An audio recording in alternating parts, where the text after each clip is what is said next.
ज़्यादा परिवारों में पानी पहुंचा है।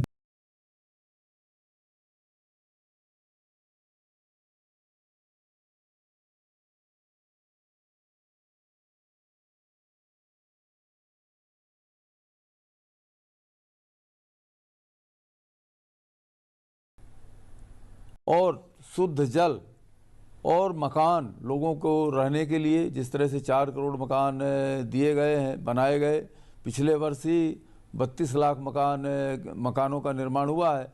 तो अगर हमने खेती बढ़ा दी, दूध बढ़ा दिया, पानी दे दिया लोगों को, शुद्ध पानी और मकान मिल जाए, तो इससे स्वास्थ्य सुविधाओं का भी तेज़ी से विस्तार हुआ है। जिस तरह से हर ज़िले को एक मेडिकल कॉलेज देने का अभियान चल रहा है, उससे स्वास्थ्य सेवाओं में बहुत भारी वृद्धि होने की संभावना है।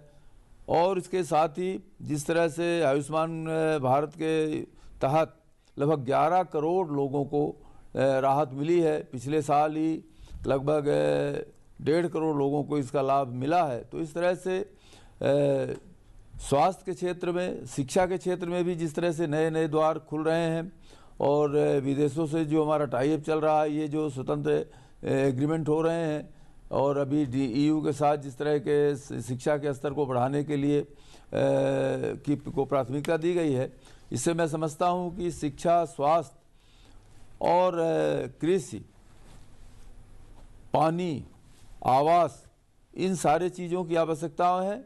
और देश का नेतृत्व, हमारे प्रधानमंत्री जी का जो विज़न है, वो मैं समझता हूँ कि देश की आकांक्षाओं के अनुरूप, गरीबों की आकांक्षाओं के अनुरूप, ग्रामीणों की अपेक्षाओं के अनुरूप और जो स्लम्स एरिया है उनकी अपेक्षाओं के अनुरूप ये देश आगे बढ़ रहा है। बिल्कुल। नरेश जी, इसके अलावा हमने देखा जब किसानों की बात हुई, महिला, युवा और खासकर स्किल डेवलपमेंट को लेकर, क्योंकि तेज़ी से अब डिमांड बढ़ रही है मार्केट में, टेक्नोलॉजी ड्रिवन हम हो रहे हैं, AI अब बहुत तेज़ी से मैं कहूँ एक अपॉर्चुनिटी बनकर आ रहा है, जिसे कई लोग एक चैलेंज के रूप में भी देख रहे हैं। तो स्किल डेवलपमेंट पर और खासकर युवाओं की ट्रेनिंग पर फोकस ये कितना अहम रहने वाला है? निश्चित रूप से स्किल डेवलपमेंट पर पिछले बार के बजट में भी बड़ा फोकस था। 1000 ITI को अपग्रेड करने का काम और युवा कौशल विकास में इंडस्ट्री के अंदर उनको ट्रेनिंग हो, इसके लिए ट्रेनिंग सपोर्टेड स्कीम लाई गई युवा कौशल में और अनेक हजारों युवकों को उसका लाभ मिला है। तो परसों ही श्रम मंत्री जी ने पार्लियामेंट में बताया कि पिछले वर्ष 2 करोड़ 20 लाख लोगों को रोजगार मिला है। तो इसलिए आवश्यकता स्किल लेबर की, स्किल एम्प्लॉयमेंट की ज़्यादा है, क्योंकि विश्व के साथ compete करना है, एक्सपोर्ट बढ़ रहा है, हमारा मैन्युफैक्चरिंग बढ़ रहा है, तो इंडस्ट्री के अनुरूप टैलेंट मिले, इसके लिए बहुत फोकस पिछले बजट में भी था और इस बजट में भी होगा। स्किल के साथ साथ शिक्षा भी वो क्षेत्र है जिस पर जोर है सरकार का, और उसको लेकर भी बड़ा रिफॉर्म जो है NEP के माध्यम से किया गया है। लेकिन फिर भी जो विशेषज्ञ हैं शिक्षा क्षेत्र के, जनार्दन जी, उनका मानना है कि GDP का तकरीबन 6% तक इस पर खर्च होना चाहिए। उससे थोड़ा सा दूर हैं, 6% तो नहीं, लेकिन कुछ बढ़ने की संभावना। निश्चित रूप से जिस तरह से शिक्षा का ज्ञान के नए क्षेत्र विकसित बढ़ रहे हैं और केवल अब शिक्षा कुछ सीमित पाठ्यक्रमों तक सीमित नहीं रह गई है। अब तो नई शिक्षा नीति के माध्यम से विषयों का अध्ययन सरल हुआ है। तो इस तरह और इंफ्रास्ट्रक्चर में भी तेज़ी आई है, विश्वविद्यालय बहुत तेज़ी से बढ़े हैं, महाविद्यालयों की संख्या दुगनी से ज़्यादा हुई है। तो मैं समझता हूँ कि शिक्षा के क्षेत्र में भी कुछ वृद्धि की संभावना से इनकार नहीं किया जा सकता। बिल्कुल, तो शिक्षा पर भी खास फोकस रह सकता है। और जनार्दन जी और नरेश जी, फिलहाल हम आप दोनों को शुक्रिया कहेंगे, आप लोग हमारे साथ जुड़े, समय निकाला, आप कार्रवाई में हिस्सा लेना है, इसलिए आप लोग को इजाज़त देना चाहेंगे। बहुत बहुत शुक्रिया हमारे साथ जुड़ने। शुक्रिया के साथ साथ शुभकामनाएं भी। धन्यवाद। बहुत महत्वपूर्ण दिन है देश के लिए, और जैसा कि हम लोग बातचीत कर रहे हैं और हमारे विशेषज्ञ भी कह रहे हैं कि केवल देशवासियों का ही नहीं, पूरे विश्व का ध्यान हमारे आम बजट पर है। कुछ देर में वित्त मंत्री निर्मला सीतारमण 9वीं बार लगातार आम बजट पेश करेंगी देश का, और इस समय कैबिनेट की बैठक चल रही है और कैबिनेट से हरी झंडी मिलने के पश्चात संसद भवन के अंदर लोकसभा के भीतर पहुंचेंगे और लोकसभा में पेश किया जाएगा आम बजट 2026-27। बिल्कुल, तो हर वर्ग अपने अपने लिए उम्मीदें लगाकर बैठा है। प्रियदर्शी, अगर हम देखें तो जो भी कैपिटल एक्सपेंडिचर हुआ है, पूंजीगत व्यय के जरिए निजी निवेश को लगातार गति मिल रही है अब देश के अंदर, और यही कहा जा रहा है कि राजकोषीय घाटे को संतुलित करने के लिए, डेट को कम से कम करने के लिए निजी निवेश को बढ़ाना जरूरी होगा। NHAI को लेकर अगर हम देखें तो उसने डेट को अपना आधे से भी कम पर लेकर चले आए हैं। बहुत सारे अच्छे संकेत इसके हमें दिखे हैं।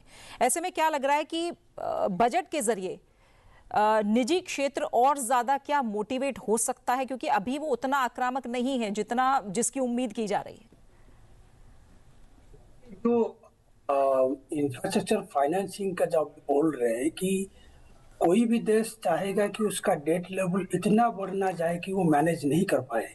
अभी जो इंडिकेशन इकोनॉमिक सर्वे से मिला है कि डेट काफ़ी हद तक वेल मैनेज्ड है इंडिया में, बट जो इंफ्रास्ट्रक्चर फाइनेंसिंग का जो अलग अलग मैकेनिज्म है, जैसे डेट मार्केट के ऊपर थ्रू बॉन्ड इशुएंस होता है या फॉरेन डायरेक्ट इन्वेस्टमेंट होता है, तो ऐसा कुछ नहीं है कि फॉरेन डायरेक्ट इन्वेस्टमेंट को हम पूरी तरह से अलग नज़र से देखें कि वो हमारे एक्सटर्नल वल्नरेबिलिटी को बढ़ाता है। देखना है कि कितने हम उसके लिए तैयार है। अगर आप देखेंगे जो फॉरेन एक्सचेंज रिजर्व स्टॉक है अभी 94% ऑफ दैट एक्सटर्नल डेट को कवर करता है। 11 मंथ्स ऑफ हमारा इंपोर्ट कवर हो जाता है। तो डोमेस्टिक मार्केट, इंडियन मार्केट जो है कैपिटल मार्केट, उसमें कई सारे ऐसे innovative instrument time to time सोचा जा रहा है कि कैसे हम इंफ्रास्ट्रक्चर बॉन्ड के जरिए और जो लोकल करेंसी डेट के जरिए वो जो कैपिटल फंडिंग का जो जरूरत है उसको मीट कर पाए। जी, और सबसे बड़ी बात, जी बोलिए। तो ये भी आंकड़ा मिला है कि जो इस बार जो डोमेस्टिक रिसोर्स मोबिलाइजेशन हुआ है, both equity market and debt market, और जो न्यू आईपीओ जो इशू हुआ है, सारे आंकड़े जो है कंट्री के फेवर में है। तो पूरी कुल मिलाकर अगर आप देखेंगे जो हमारा फिस्कल मैनेजमेंट है, जो domestic resource mobilisation through capital market, domestic capital market, ये एक अच्छा फाउंडेशन प्रोवाइड करता है। जो हम हर साल बात करते हैं कि फिस्कल स्पेस है कि नहीं है, क्या हम और कुछ ऐसे एम्बिशियस इंफ्रास्ट्रक्चर प्रोजेक्ट कर सकते हैं, उस तरह का कोई ऐसे खास डिफिकल्टी फिस्कल मैनेजमेंट साइड से नहीं है। लेकिन डोमेस्टिक इंस्ट्रूमेंट्स, डोमेस्टिक मार्केट और फॉरेन मार्केट दोनों को कैसे ऐसा ऑप्टिमली यूटिलाइज किया जा सकता है फॉर वेरियस इंफ्रास्ट्रक्चर प्रोजेक्ट्स, चाहे वो एनर्जी में हो, चाहे कॉरिडोर प्रोजेक्ट्स हो, या जो मैन्युफैक्चरिंग सेक्टर में जो अदर इंफ्रास्ट्रक्चर्स है, जहाँ पे हम एसीजेड का बात करें और जो बेसिक इंफ्रास्ट्रक्चर जरूरत होता है, वो सारे में ये सब होगा। और यही उम्मीद है इस बजट में भी कि वो कैपेक्स का जो मोमेंटम को वो स्पॉइल करना नहीं चाहेंगे, क्योंकि अभी तक जो हमको बचा के रखा है वो है डोमेस्टिक डिमांड। अब डोमेस्टिक डिमांड सही तरीके से कंट्री का इकोनॉमी को कंट्रीब्यूट किया है despite of so much of turbulence in external market. तो एक कैपेक्स को मोमेंटम को खराब करना नहीं चाहेंगे, बट साथ ही साथ वो देखेंगे कि डोमेस्टिक सोर्सेज से जैसे ज़्यादा रिसोर्सेज मोबिलाइज हो पाए। अगर आप और एक आंकड़ा बता के मैं अपना इंटरवेंशन ख़त्म करूँगा कि 1000 के आसपास कुछ एक रूल्स रेगुलेशन है जिसको सेबी ने कंसोलिडेट किया है। जो मैं पहले बता रहा था कि जो सिंप्लीफिकेशन का जो दौर चल रहा है उसको कंसोलिडेट करके वो और ज़्यादा प्रोसेस को सिंप्लीफाई कर रहे हैं कि इन्वेस्टर का इंटरेस्ट बढ़े और रिटेल इन्वेस्टर को कैसे इंफ्रास्ट्रक्चर बॉन्ड और दूसरे टाइप का जो इंस्ट्रूमेंट है उसमें उनका ध्यान अट्रैक्ट करे। तो ये सारा जो एफर्ट है वो ऑनगोइंग है। सिद्धार्थ, एक महत्वपूर्ण बात ये भी है, जब यहाँ पर फंडिंग की बात चल रही है, इन्वेस्टमेंट की बात चल रही है, फंडिंग की कमी को दूर करने के लिए या पूरा करने के लिए सरकार का पीपीपी मॉडल पर भी खासा जोर रहा है। क्या वो वर्क करता हुआ नजर आ रहा है या उसकी कुछ चुनौतियां हैं? उन चुनौतियों को जो है उस पर विजय प्राप्त करने के लिए क्या कुछ इस बार बजट में कुछ विशेष या नए प्रावधान हो सकते हैं? यदि आप देखें तो रोड सेक्टर हो या कुछ अन्य क्षेत्र हों, वहां पर पीपीपी मॉडल बहुत ही सार्थक रहा है। और ये रेलवे में उतना इसमें पीपीपी पे काम उस गति पे नहीं हो पाई है जिसकी उम्मीद की जा रही थी, चाहे वो रेलवे स्टेशन रीडेवलपमेंट हो या इस किस्म के प्रोजेक्ट्स हों। तो उम्मीद है कि रेलवे के क्षेत्र में काफी इसमें काम बढ़ेगा। डिफेंस के क्षेत्र में आपने देखा कि निजी क्षेत्र के साथ सरकार ने काफी अच्छे तरीके से काम किया है और नई कंपनियां आई हैं जो कि ड्रोन और अन्य क्षेत्रों में काम कर रही हैं। और इस बार भी पीपीपी पे जोर रहेगा ताकि सर्विस डिलीवरी या में इम्प्रूवमेंट आए और सबको इसका फायदा मिले। और ये भी लग रहा है कि जिस तरीके से 2047 तक विकसित राष्ट्र बनाने का गोल सेट किया है प्रधानमंत्री नरेंद्र मोदी ने, डॉक्टर रंजीत, आत्मनिर्भरता उसके लिए बेहद आवश्यक है। और आत्मनिर्भरता की दृष्टि से देखें तो डिफेंस एक ऐसा सेक्टर है, रिन्यूएबल एनर्जी दूसरा एक सेक्टर है जिस पर लगातार जो है काम हो रहा है। और तीसरा सेक्टर है रेलवे में जिस तरीके से वंदे भारत ट्रेन एक के बाद एक इंट्रोड्यूस हो रही हैं और साथ ही साथ जिस तरीके से नए स्टेशन जो हैं अमृत भारत स्टेशंस के नाम पर वो तैयार किए जा रहे हैं, तो इन क्षेत्रों पर लगातार जोर है। और आत्मनिर्भर भारत बनाकर किस तरीके से भारत को विकसित राष्ट्र एक रिकॉर्ड समय में बनाया जाए, उस पर खासा जोर है। उसी को आगे बढ़ाया जाएगा इस बजट में। जी बिल्कुल, ये आपने बहुत महत्वपूर्ण बात कही। जैसे कि भारत ने 2070 तक नेट जीरो होने का मिशन लिया है, तो उसमें हमें 2030 तक 500 गीगावाट रिन्यूएबल एनर्जी हमें देश में एम्प्लॉय करनी है, जिसके लिए कि हमने पहले अगर आप देखें तो भारत सस्टेनेबिलिटी के जो एक आवश्यकता है उस पर बहुत ही ज्यादा सीरियस है। हम लोग बहुत कमिटेड हैं। हमारा जो पहले टारगेट था कि बाय 2030 हम लोग करीब 30% जो है कार्बन रिड्यूस करेंगे, लेकिन फिर से उसको बढ़ाया गया कि 45% carbon reduction in the economy जो रहेगा बाय 2030। ये बहुत महत्वपूर्ण कदम है। और जो हमारे नए नए एफटीएज हो रहे हैं, खास तौर पे जो हमने ईयू के साथ एफटीए किया है, इसमें सस्टेनेबिलिटी का, ग्रीन ट्रांजिशन का बहुत बड़ा महत्व रहेगा। क्योंकि हमें अपने ग्रीन टेक्नोलॉजीज को अपने प्रोडक्शन में, अपने फैक्ट्रीज में, मैन्युफैक्चरिंग में उसको इंटीग्रेट करना बहुत ज़रूरी है। हमारे देश में करीब 70 मिलियन से ज़्यादा एमएसएमईज हैं, तो कैसे उनको हैंड होल्ड किया जाए, क्योंकि जब आप ग्रीन ट्रांजिशन करेंगे तो आपको और अधिक फाइनेंस की ज़रूरत है। कैसे ग्रीन फाइनेंसिंग हो, और जो फाइनेंसिंग का मुद्दा रहा है एमएसएमईज के लिए बहुत ही एक महत्वपूर्ण मुद्दा हमेशा रहा है, और उसके लिए कई सारे कदम सरकार ने उठाए हैं।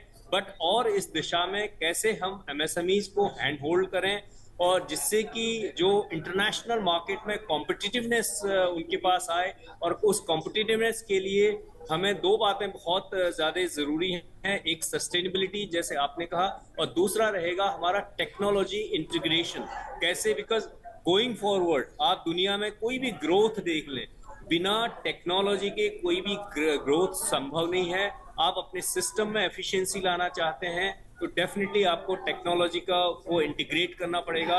और जो मुख्य जो समस्याएं एमएसएमईज की रही हैं हमेशा, तो definitely finance, access to easy and cheaper finance, affordable finance. Second रही है access to technology, and third रही है एक्सेस टू मार्केट। और जहां तक एक्सेस टू मार्केट में बहुत हद तक आप देखें तो जेम पोर्टल है, ओएनडीसी है, अभी नए नए एफटीएज जो सरकार ने किए हैं, हमें इस एफटीएज के थ्रू करीब 30% ऑफ द ग्लोबल इकोनॉमी में हमारा बिल्कुल इजी एक्सेस होगा, स्पेशली ईयू के एफटीए होने के बाद। और जो टेक्नोलॉजिकल इंटीग्रेशन है, इसमें डेफिनेटली काफ़ी फाइनेंस की ज़रूरत है।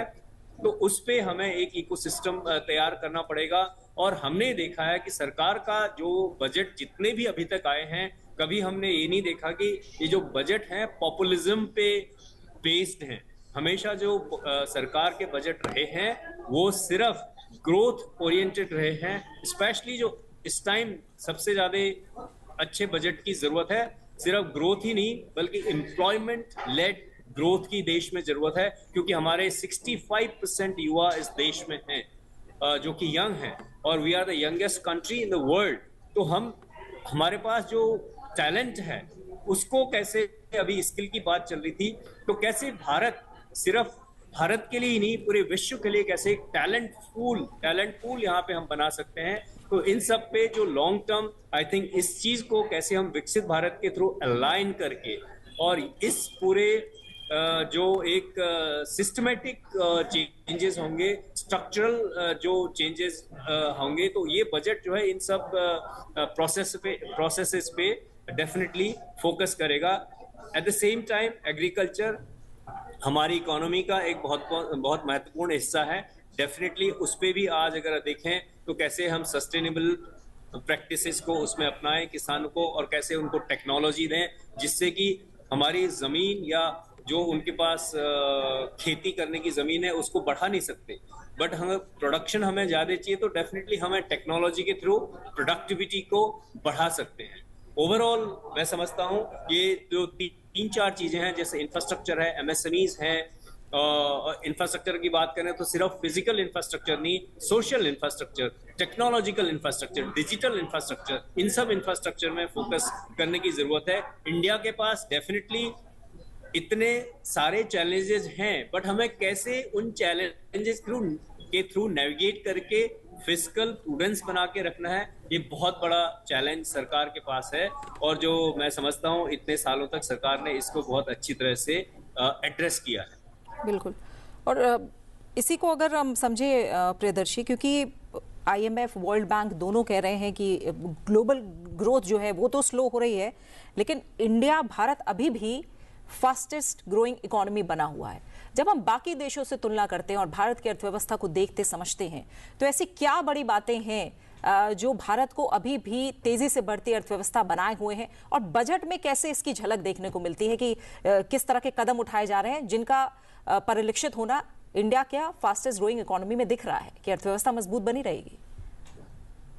देखिए, मैं थोड़ा सा उसका जो जिक्र कर रहे हैं थोड़ा सा बैकग्राउंड प्रोवाइड करता हूँ कि इंडिया जब शुरू में हम ग्लोबलाइजेशन का दौर था लेट 80s में और अर्ली 90s में, बहुत सारा स्पेकुलेशन था कि हम कैसे ग्लोबलाइजेशन को एम्ब्रेस करें। हमारा इन्फेंट डोमेस्टिक इंडस्ट्री है, हमारे लेबर इंटेंसिव सेक्टर्स है, तो धीरे धीरे कॉशियस ग्लोबलाइजेशन पाथ में हम लोग चल पड़े।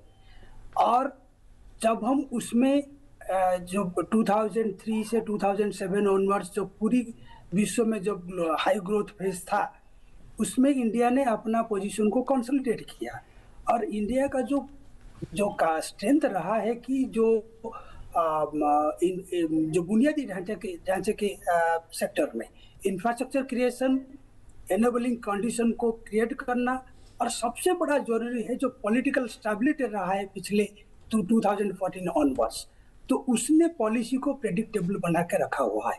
तो इंडिया का आप इकोनॉमी का जो अप्रोच देखेंगे, हम कंजर्वेटिव नहीं है, but we have been consciously managing our economy, चाहे वो एफडीआई फ्रंट में हो, कैपिटल अकाउंट ओपनिंग हो, तो ये सब जो है वो एक बढ़िया सा फाउंडेशन प्रोवाइड किया था। हम जब पूरी इमर्जिंग मार्केट स्पेस में जब दूसरे इकोनॉमीज में या तो कैपेसिटी यूटिलाइजेशन, चाहे चाइना देख लीजिए 100% कैपिटल यूटिलाइजेशन हुआ है वहाँ पे, स्टील सेक्टर हो, जो भी हो, तो वहाँ से थोड़ा रीलोकेशन का एक ट्रेंड शुरू हुआ था एमएनसी का। तब इंडिया ने होमवर्क कर रहे थे ये कि हम रेगुलेटरी रिफॉर्म करें, टैक्स में रिफॉर्म करें, तो वो एक सिंक्रोनाइज्ड वे में जो प्रोसेस चल रहा था, तो उसका रिजल्ट हमको देखने मिला। और जो सेकेंड एस्पेक्ट्स ऑफ आपका जो दो क्वेश्चन था कि हम क्या कर रहे हैं, पिछले बजट अगर आप देखेंगे, कई सारे ऐसे एक्सपोर्ट को बढ़ाने के लिए स्पेसिफिक सेक्टर में, चाहे वो कॉटन हो, जो भी हो, कई सारे कमोडिटीज का, तो एक फोकस्ड सेक्टर अप्रोच एक्सपोर्ट बढ़ाने के लिए रहा है। बट खाली एक्सपोर्ट बढ़ाने से भी नहीं होगा, हम डोमेस्टिक इंडस्ट्री के लिए भी क्वालिटी रॉ मटेरियल का जरूरत है, क्वालिटी इक्विपमेंट और कैपिटल गुड्स का भी जरूरत है। तो कहाँ कहाँ से हम इंपोर्ट कर सकते हैं वो सारे जो पार्ट्स एंड कंपोनेंट्स है, जो कैपिटल गुड्स है। तो सारे जो एफटीआई हो रहा है, एफटीए हो रहा है, इंडिया यूए एफटीए को अगर आप यू एफटीए को अगर आप देखेंगे, उसमें इंपोर्ट को भी ध्यान में रखा गया है, जो टैरिफ कंसेशन।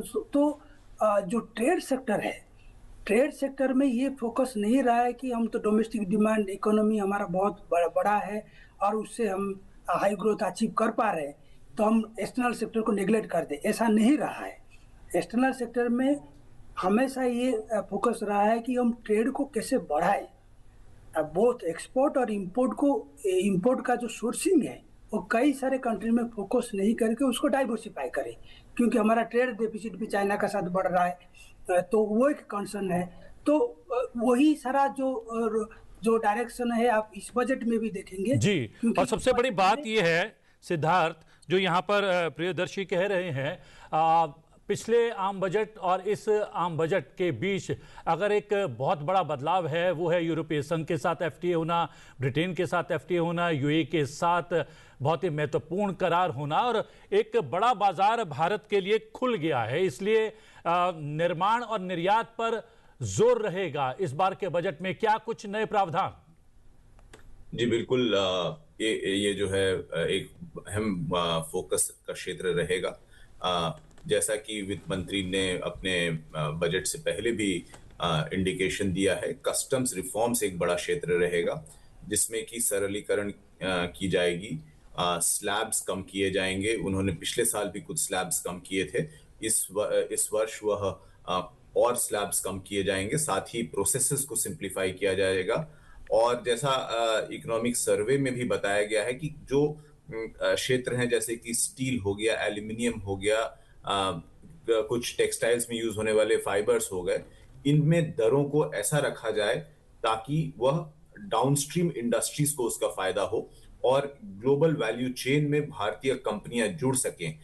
इसके तरफ भी जो है उम्मीद की जा रही है कि वित्त मंत्री का ध्यान रहेगा अपने बजट में। और यह सब जो है एक जो एफटीएज हैं उसमें ये सारा फीड इन करेगा और भारत को एक हब बनाने की, मैन्युफैक्चरिंग हब, सर्विसेज हब बनाने के तरफ जो दिशा दी जा रही है उस पे और जोर दिया जाएगा।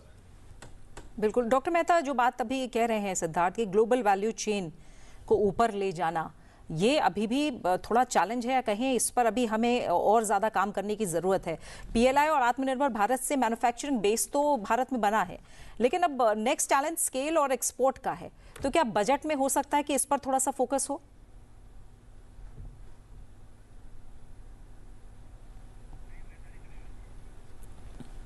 डॉक्टर मेहता नहीं है इस समय हमारे साथ जुड़े हुए।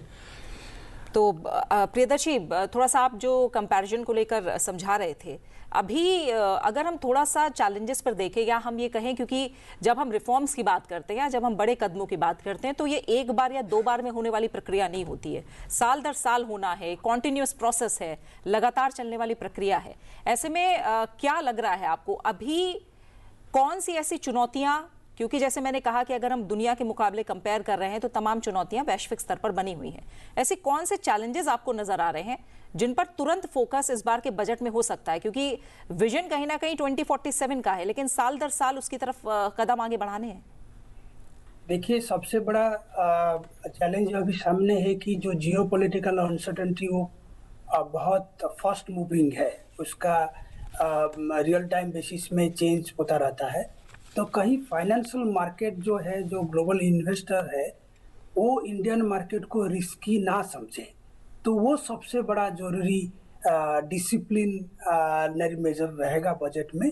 थोड़ा बहुत हिंट करेंगे क्योंकि बजट पूरी तरह से इस एस्पेक्ट्स को अपना इतना स्पेस नहीं देंगे इसमें, लेकिन ये जरूर वो देखेंगे कि जो हमारा अचीवमेंट रहा है फिस्कल मैनेजमेंट फ्रंट में, वो फर्दर डिटोरिएट ना हो जाए, क्योंकि अभी जिस तरह का जियोपॉलिटिकल डेवलपमेंट है उसमें कुछ बोल नहीं सकते।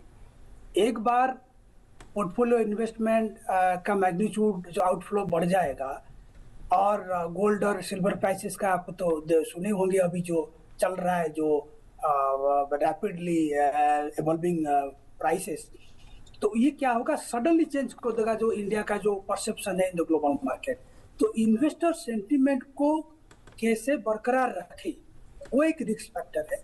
सेकंड है कि जो एक्सपोर्ट फ्रंट में थोड़ा बहुत इस साल हमारा उपलब्धियां रहा है, अच्छा रहा है एक्सपोर्ट ग्रोथ, वो इसीलिए नहीं है कि Indian economy was much better than any other economy. इसका ये रहा है कि काफी सारा फ्रंट लोडिंग भी हुआ है कि यूएस ने टैरिफ अनाउंसमेंट कर दिया है, लेकिन वो अनाउंसमेंट को इम्प्लीमेंट करने में जो टाइम लैग था उसमें सप्लायर्स उसको सप्लाई को फ्रंट लोड कर दिए हैं और प्राइसेस इमीडिएटली बढ़ा नहीं है। तो वो भी एक फैक्टर है साथ साथ। तो उसको कैसे हम एक्सपोर्ट को इतना कंप्लासेंट नहीं होके एक ऑर्गेनिक वे में एक्सपोर्ट ग्रोथ को मेंटेन रखें, इसके लिए कॉम्पिटिटिव सेक्टर में ध्यान देना है, एक्सपोर्ट को डाइवर्सिफाई करना है। जैसे हमारा ट्रेडिशनल सेक्टर रहा है एक्सपोर्ट में, जेम्स ज्वेलरी है, फार्मास्यूटिकल है, अब नया नया सेक्टर हमारा एक्सपोर्ट में आ रहा है, डिफेंस है, इलेक्ट्रिकल कंपोनेंट है, बहुत जल्दी हम सेमीकंडक्टर फ्रंट में भी ये करेंगे। तो ये सारे सेक्टर में फोकस रहेगा।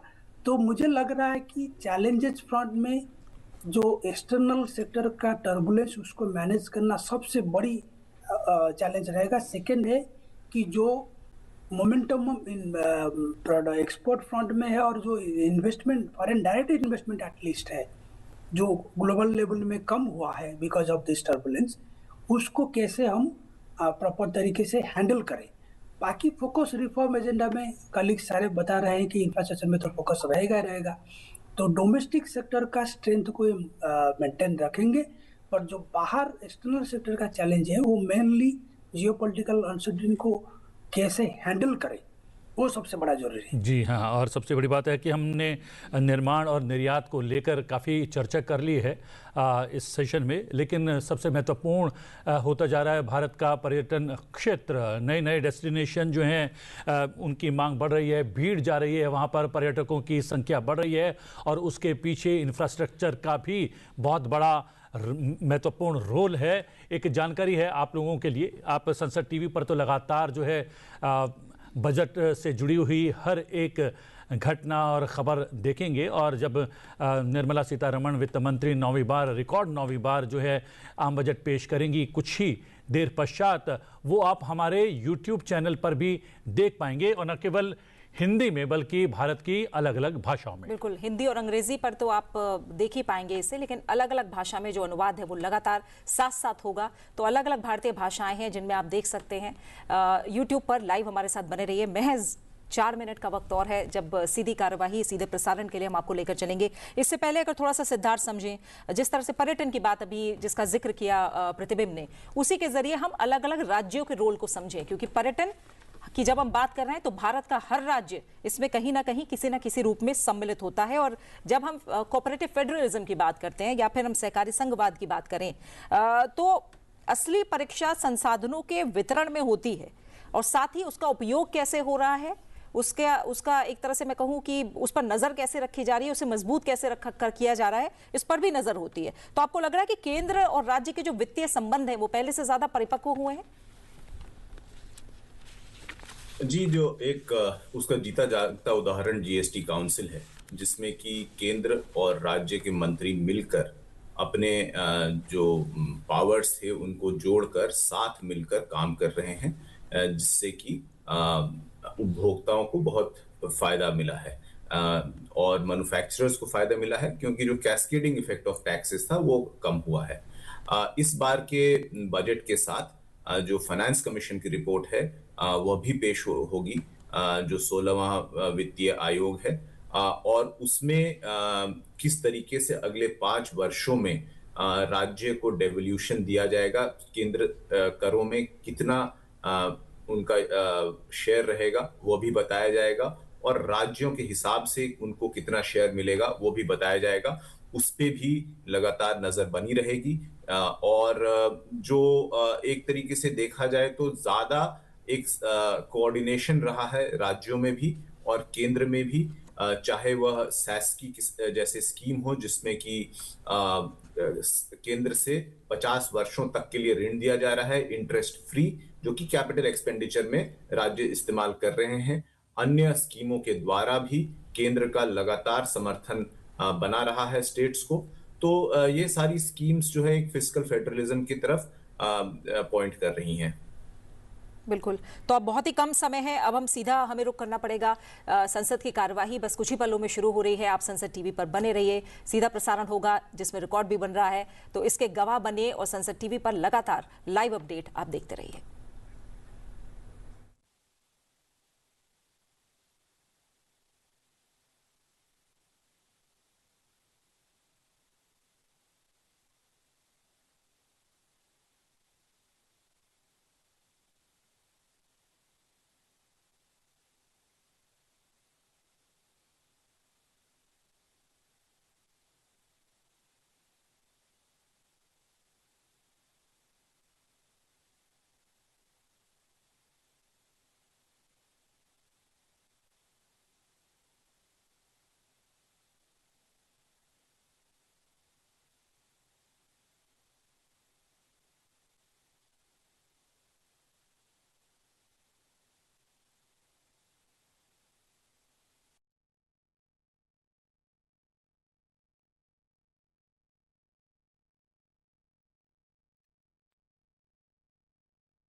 माननीय सभासदों, माननीय अध्यक्ष जी,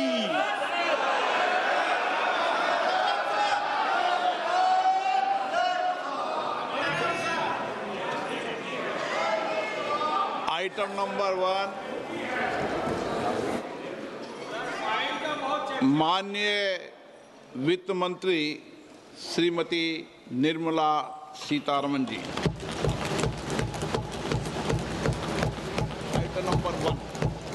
Item number 1.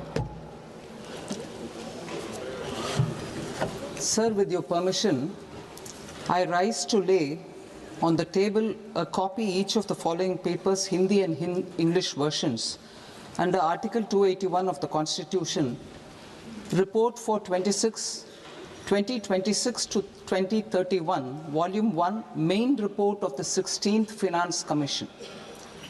2. Report for 2026-2031, Volume 2, Annexures of the 16th Finance Commission. Number 3, explanatory memorandum as to the action taken on the recommendations contained in the above report. Item number 2, माननीय वित्त मंत्री निर्मला सीतारमन जी।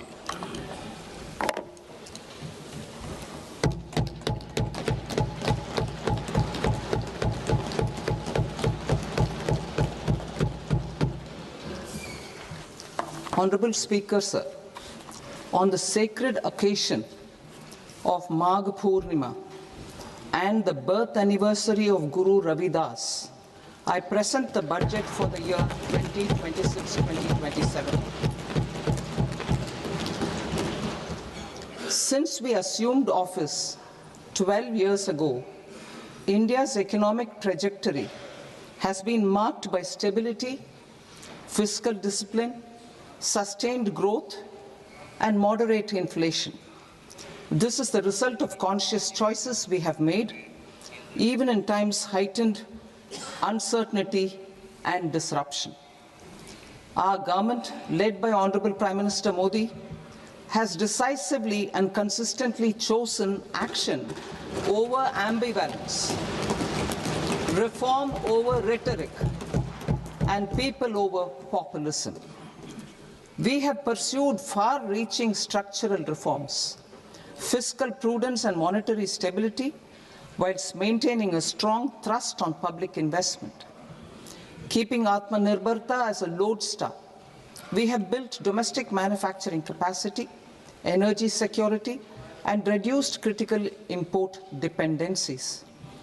Simultaneously, we have ensured that citizens benefit from every action of the government, undertaking reforms to support employment generation, agricultural productivity, household purchasing power, and universal services to people. These measures have delivered a high growth rate of around 7% and helped us make substantial strides in poverty reduction and improvement in the lives of our people. Today, we face an external environment in which trade and multilateralism are imperiled and access to resources and supply chains are disrupted. New technologies are transforming production systems while sharply increasing demands on water, energy, and critical minerals. India will continue to take confident steps towards Vikasit Bharat, balancing ambition with inclusion. As a growing economy with expanding trade and capital needs, India must also remain deeply integrated with global markets, exporting more and attracting stable long-term investment. As I begin Part A, I want to express my gratitude to the people for standing firmly with us as we forge our way together towards becoming one of the largest economies of the world.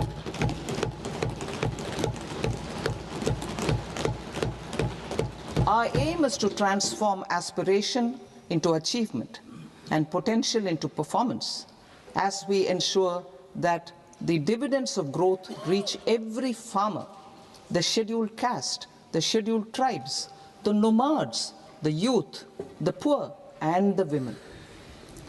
In Vikasit Bharat Young Leaders Dialogue 2026, several innovative ideas were shared with our Prime Minister, which have inspired many of the proposals, making this a unique Yuva Shakti-driven budget. Our government's sankalp is to focus on our poor, underprivileged, and the disadvantaged. To deliver on this sankalp, and given that this is the first budget prepared in Kartavya Bhavan, we are inspired by three Kartavya. Our first Kartavya is to accelerate and sustain economic growth by enhancing productivity and competitiveness and building resilience to volatile global dynamics.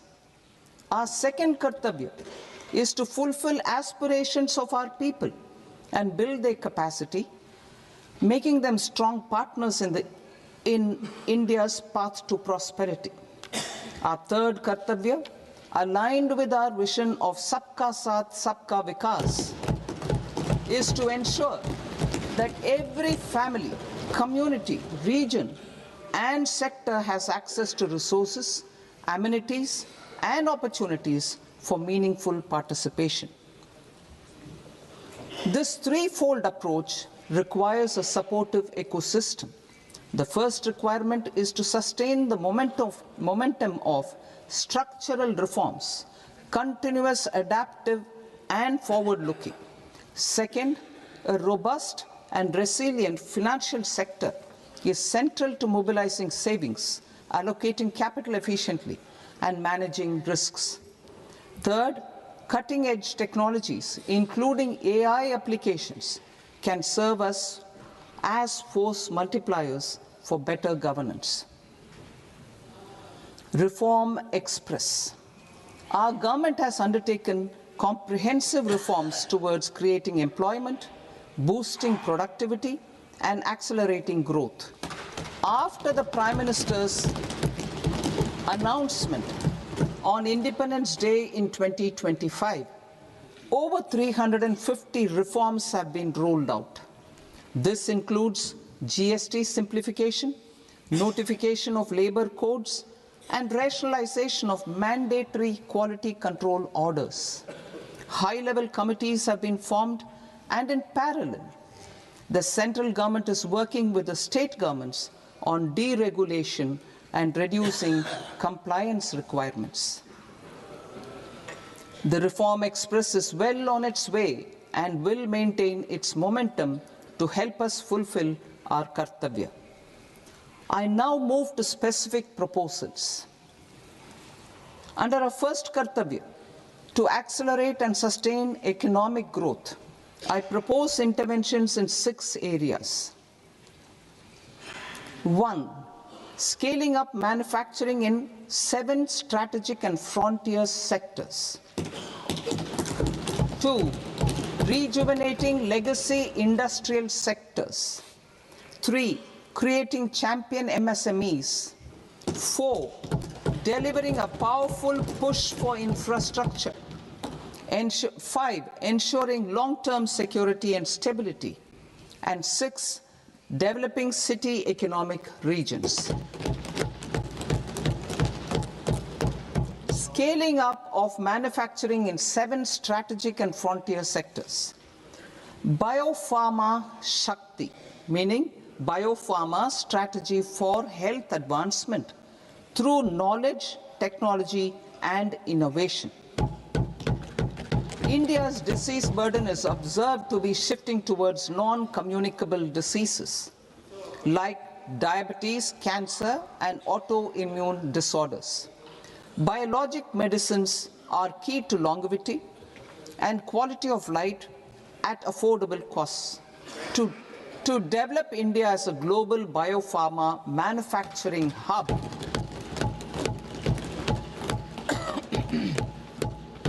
I propose the Biopharma Shakti with an outlay of 10,000 crores over the next 5 years.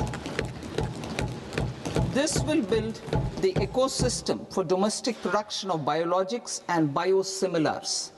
The strategy will include a biopharma-focused network with 3 new national institutes of pharmaceutical education and research, popularly known as NIPERs, and upgrading 7 existing ones.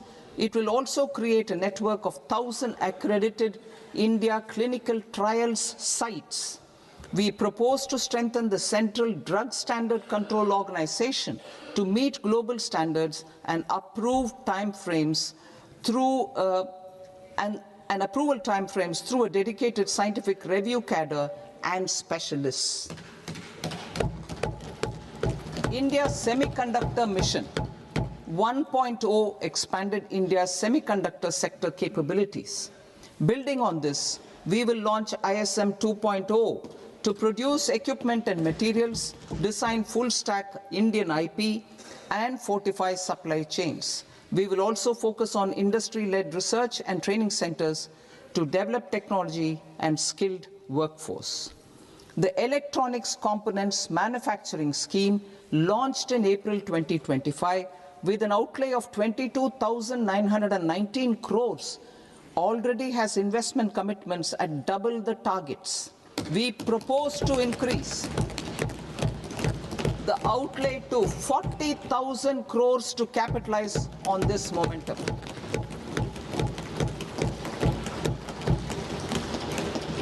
A scheme for rare earth permanent magnets was launched in 2025 November. We now propose to support the mineral-rich states of Odisha, Kerala, Andhra Pradesh, and Tamil Nadu to establish dedicated rare earth corridors to promote mining, processing, research, and manufacturing. To enhance domestic chemical production and reduce import dependency, we will launch a scheme to support states in establishing 3 dedicated chemical parks through challenge route on a cluster-based plug-and-play model. Strong capital goods.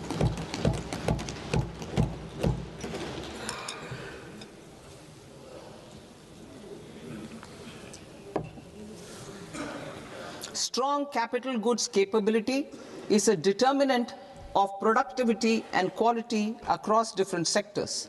Towards building this capacity, I propose the following. High-tech tool rooms will be established by central public sector enterprises at 2 locations as digitally enabled automated service bureaus that locally design, test, and manufacture high-precision components at scale and at lower cost. 2. A scheme for enhancement of construction and infrastructure equipments will be introduced to strengthen domestic manufacturing of high-value and technologically advanced CIE. This can range from lifts in a multi-storied apartment or firefighting equipment in multiplexes, large or small, and to tunnel boring equipments for building metros and high-altitude roads. I also propose a scheme for container manufacturing to create a globally competitive container manufacturing ecosystem with a budgetary allocation of 10,000 crores over a 5-year period. For the labor-intensive textile sector, I propose an integrated program with 5 subparts. 1. The National Fiber Scheme for Self-Reliance in Natural Fibers, such as silk, wool, and jute, man-made fibers, and new-age fibers. Textile expansion and employment scheme to modernize traditional clusters with capital support for machinery, technology upgradation, and common testing and certification centers. 3. The National Handloom and Handicraft Program to integrate and strengthen existing schemes and ensure targeted support for weavers and artisans. Tex Eco Initiative to promote globally competitive and sustainable textiles and apparels. Samarth 2.0 to modernize the upgrade the textile skilling ecosystem through collaboration with industry and academic institutions. Further, I propose to set up mega textile parks in challenge mode. They can also focus on bringing value addition to technical textiles. I propose to launch the Mahatma Gandhi Gram Swaraj initiative to strengthen khadi, handloom, and handicrafts. This will help in global market linkage and branding. It will streamline and support training, skilling, quality of process, and production. This will benefit our weavers, village industries, One District, One Product ODOP initiative, and also our rural youth. India has the potential to emerge as a global hub for high-quality, affordable sports goods. I propose a dedicated initiative for sports goods that will promote manufacturing, research, and innovation in equipment design, as well as material sciences. Rejuvenation of legacy industrial clusters.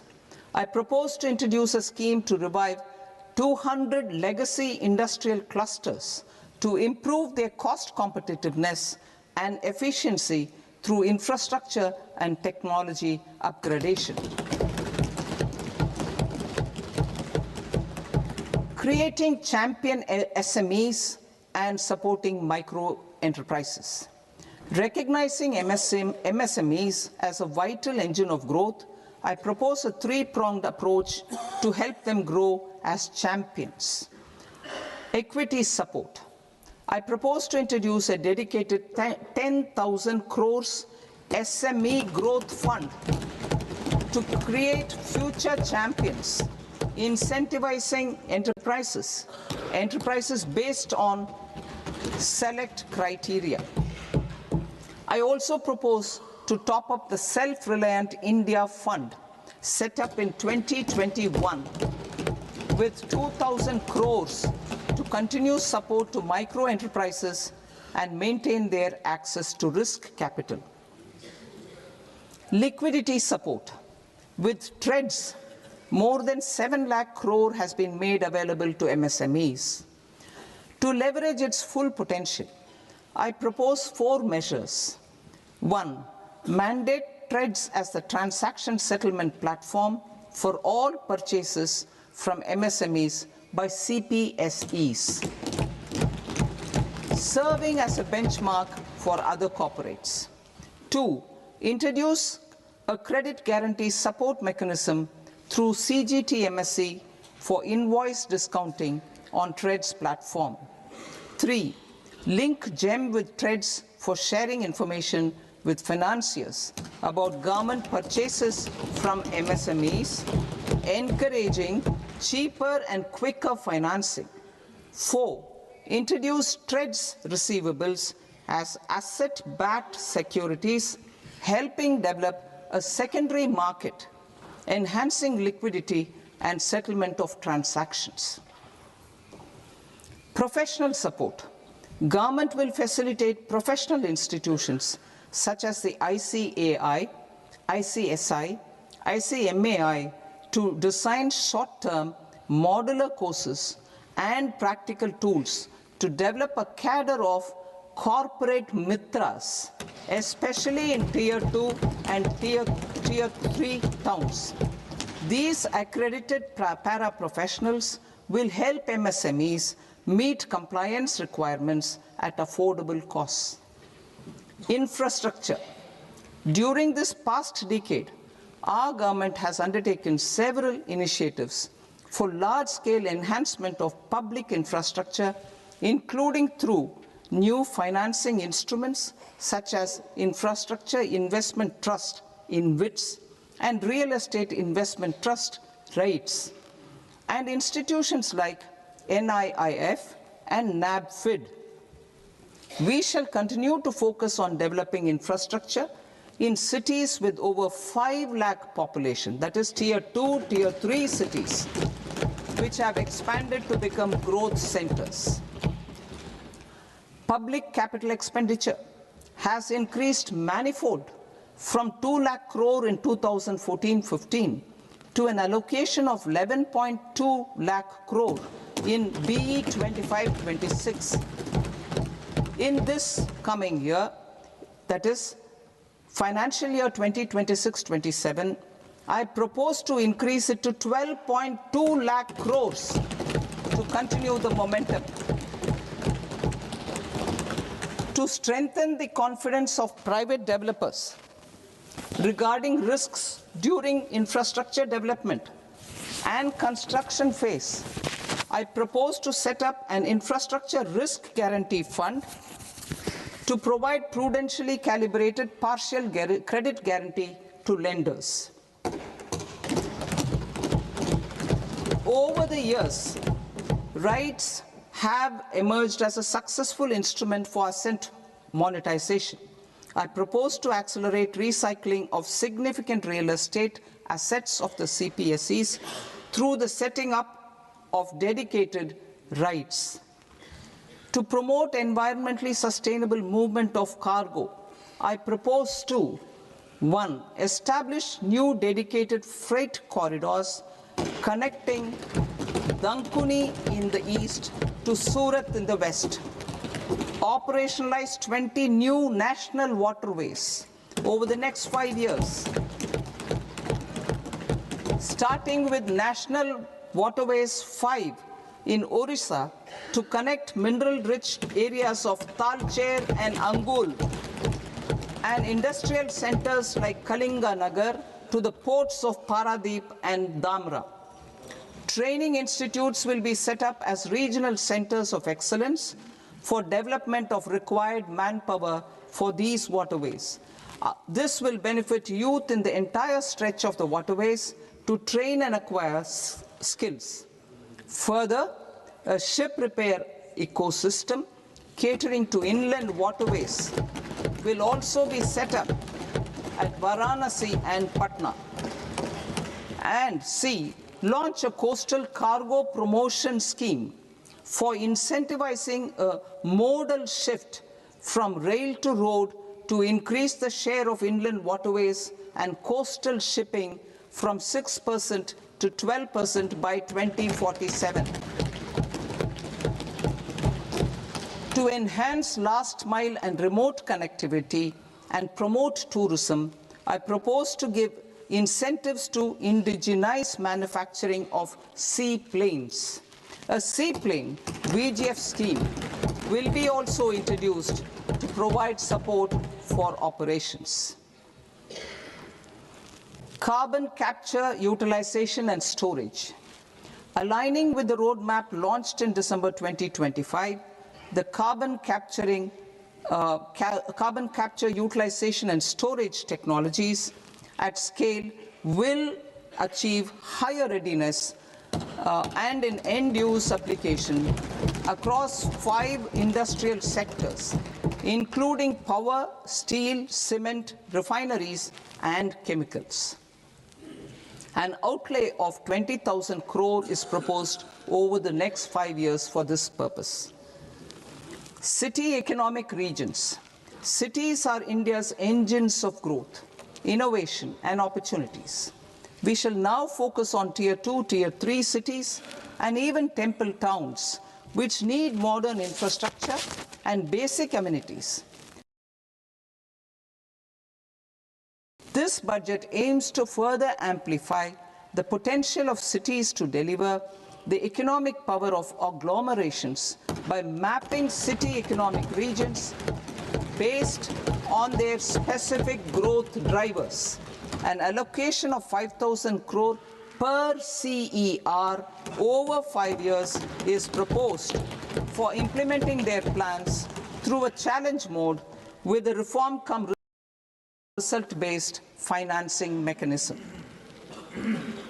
In order to promote environmentally sustainable passenger systems, we will develop 7 high-speed rail corridors between cities as growth connectors, namely Mumbai to Pune, Pune to Hyderabad, Hyderabad to Bengaluru, Hyderabad to Chennai, Chennai to Bengaluru, Delhi to Varanasi, Varanasi to Siliguri.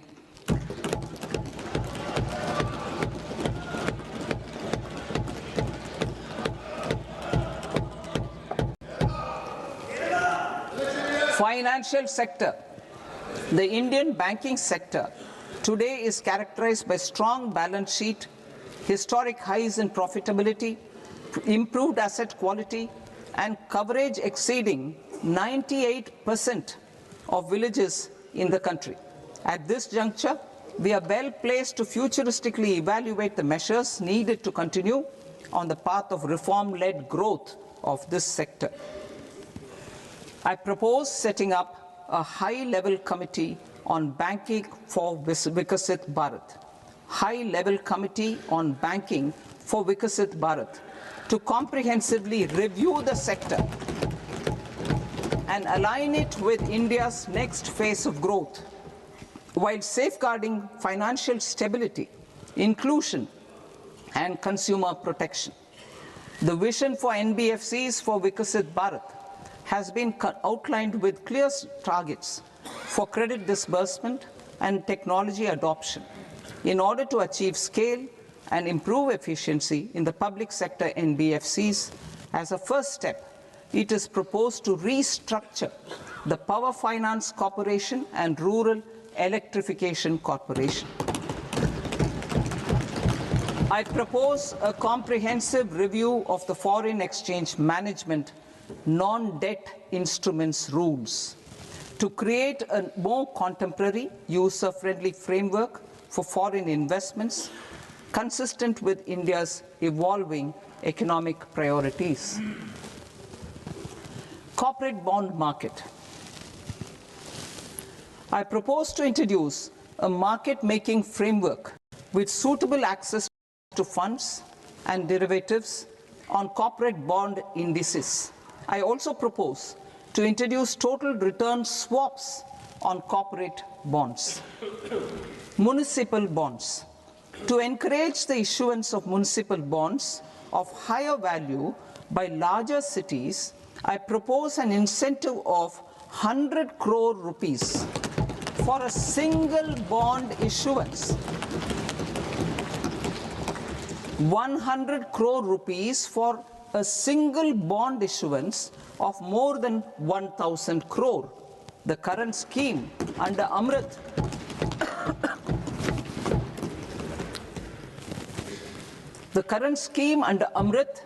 which incentivizes issuances up to 200 crores only, will also continue to support smaller and medium towns. That will also continue to support the smaller and medium towns. Ease of doing business. Individual persons resident outside India, PROI, will be permitted to invest in equity instruments of listed Indian companies through the Portfolio Investment Scheme. It is also proposed to increase the investment limit for an individual PROI under the scheme from 5% to 10%, with an overall investment limit for all individual PROIs to 24% from the current 10%. Emerging technologies including AI. 21st century is technology driven. Adoption of technology is for the benefit of all people. Farmers in the field, women in STEM, youth keen to upskill, and Divyangjan to access newer opportunities. The government has taken several steps to support new technologies through AI Mission, National Quantum Mission, Anusandhan National Research Fund, and Research and Development and Innovation Fund. Our second kartavya is to fulfill aspirations and build capacities. Close to 25 crore individuals have come out of multi-dimensional poverty through a decade of our government's sustained and reform-oriented efforts.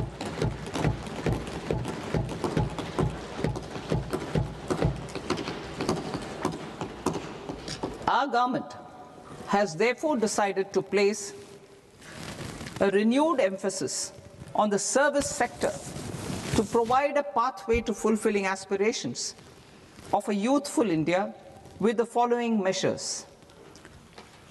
I propose to set up a high-powered Education to Employment and Enterprises Standing Committee to recommend measures that focus on services sector as a core driver of Vikasit Bharat. This will make us a global leader in services with a 10% global share by 2047. The committee will prioritize areas to optimize the potential for growth, employment, and exports. They will also assess the impact of emerging technologies, including AI, on jobs and skill requirements and propose measures thereof. To create a range of skilled career pathways, a new range of skilled career pathways for our youth, I propose interventions in the following sectors. Health. Existing institutions for allied health professionals will be upgraded and new AHP institutions established in private and government sectors. This will cover 10 selected disciplines, including optometry, radiology, anesthesia, OT technology, applied psychology, and behavioral health, and add 1 lakh AHPs over the next 5 years. A strong care system covering geriatric and allied care services will be built.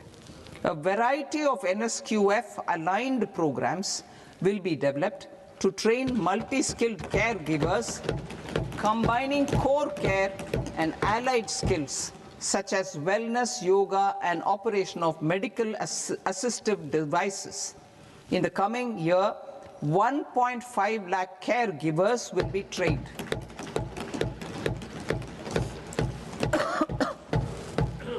Hubs for medical value tourism.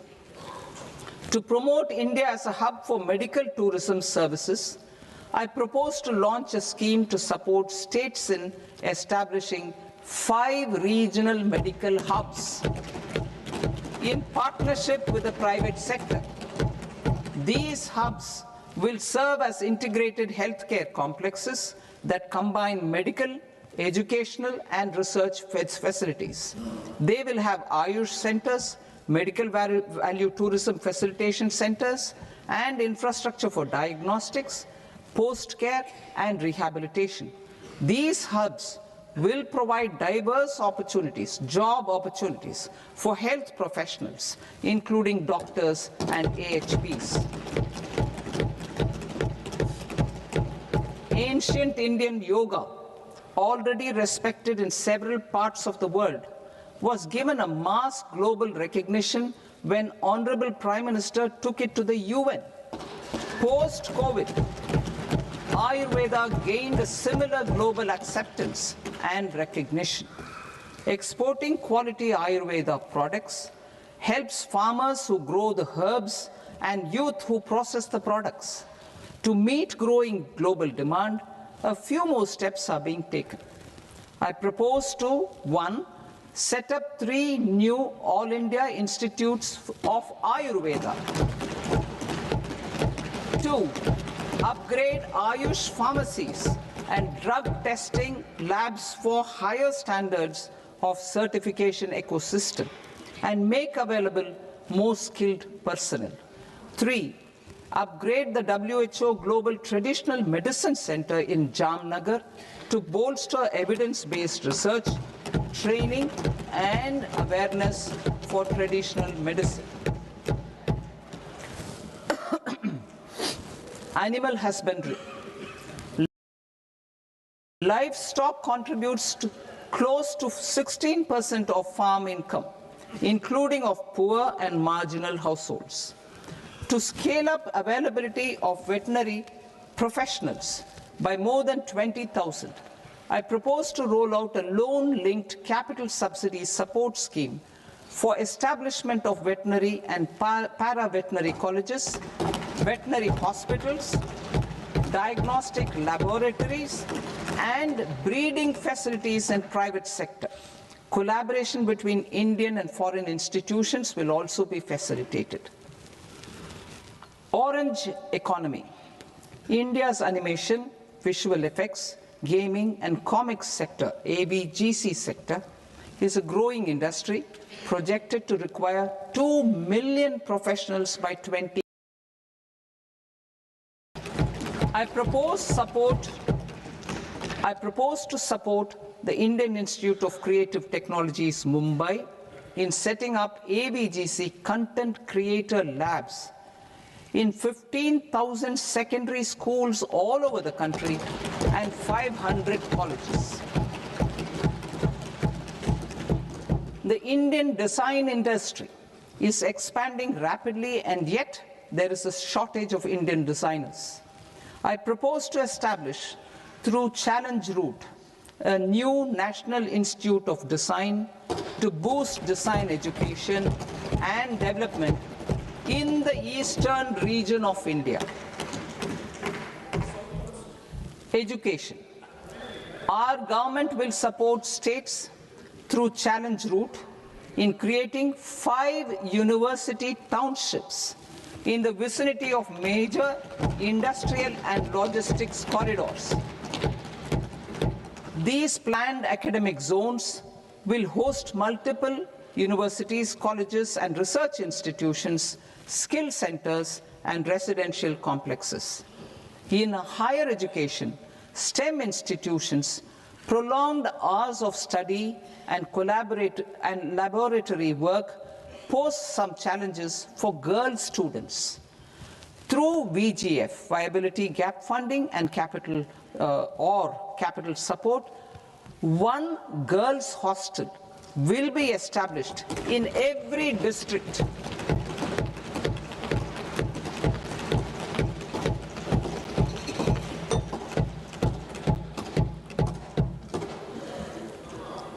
to promote astrophysics and astronomy via immersive experiences. 4 telescope infrastructure facilities will be set up or upgraded. The National Large Solar Telescope, the National Large Optical Infrared Telescope, the Himalayan Chandra Telescope, and the Cosmos 2 Planetarium. Tourism. The tourism sector has the potential to play a large role in the employment generation, forex earnings, and expanding the local economy.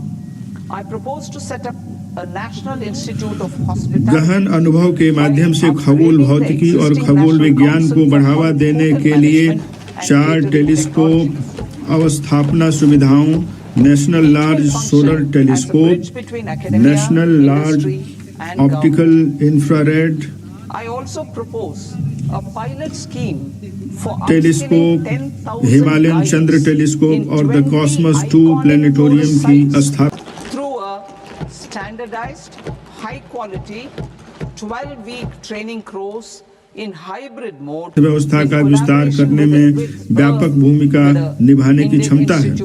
मैं मौजूदा राष्ट्रीय hotel प्रबंधन और catering प्रौद्योगिकी परिषद का उन्नयन करते हुए राष्ट्रीय आतिथ्य संस्थान की स्थापना का प्रस्ताव करती हूँ। यह शैक्षणिक संस्थानों, उद्योग और सरकार के बीच सेतु के रूप में कार्य करेगा। मैं भारतीय प्रबंधन संस्थान के सहयोग से मानकीकृत सप्ताह के उच्च गुणवत्ता प्रशिक्षण पाठ्यक्रम के माध्यम से 20 प्रसिद्ध पर्यटन स्थलों में 10,000 गाइडों के कौशल उन्नयन हेतु प्रायोगिक योजना का भी प्रस्ताव करती हूँ। Ecologically sustainable mountain trails in Himachal Pradesh, Uttarakhand, and Jammu Kashmir. Also in Araku Valley in the Eastern Ghats and Podigai Malay in the Western Ghats. Turtle trails along key nesting sites in the coastal areas of Odisha, Karnataka, and Kerala. And 3 bird watching trails along the Pulikat Lake in Andhra Pradesh, Tamil Nadu. It's on the border. Under the visionary leadership of Honorable Prime Minister, we established the International Big Cat Alliance in 2024. This year, India is hosting the first ever Global Big Cat Summit, where heads of governments and ministers from 95 range countries will deliberate on collective strategies for conservation. Heritage and culture tourism. I propose to develop 15 archaeological sites, including Lothal, Dholavira, Rakhi Gadi, Adichanallur, Saranath, Hastinapur, and Leh Palace into vibrant experiential cultural destinations. Excavated landscapes will be open to the public through curated walkways.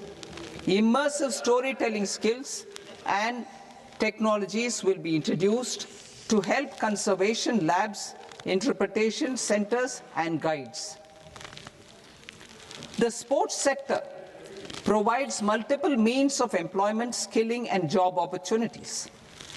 Taking forward the systematic nurturing of sports talent, which is set in motion through the Khelo India program earlier, I propose to launch a Khelo India mission to transform the sports sector over the next decade. The mission will facilitate an integrated talent development pathway supported by training centers, which are foundational, intermediate, and elite levels. B, systematic development of coaches and support staff. C, integration of sports science and technology. D, competitions and leagues to promote sports culture and provide platforms. And E, development of sports infrastructure for training and competition. Our third kartavya aligns with our vision of Sabka Saath, Sabka Vikas towards Vikasit Bharat. This requires targeted efforts for 1. Increasing farmer incomes through productivity enhancement and entrepreneurship, with special attention to small and marginal farmers. B. Empowering Divyangjan through access to livelihood opportunities, training, and high-quality assistive devices. C. Empowering the vulnerable to access mental health and trauma care. D.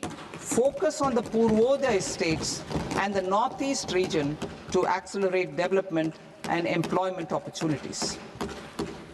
Fisheries. We will undertake initiatives for integrated development of 500 reservoirs and Amrit Sarovars. 2. Strengthen the fisheries value chain in coastal areas and enable market linkages involving startups and women-led groups together with fish farmer producer organizations. Animal husbandry. To provide quality employment opportunities in rural and peri-urban areas, we will support the animal husbandry sector in entrepreneurship development through A. A credit-linked subsidy program, B. Scaling up and modernization of livestock enterprises, C. Enhanced creation of livestock, dairy, and poultry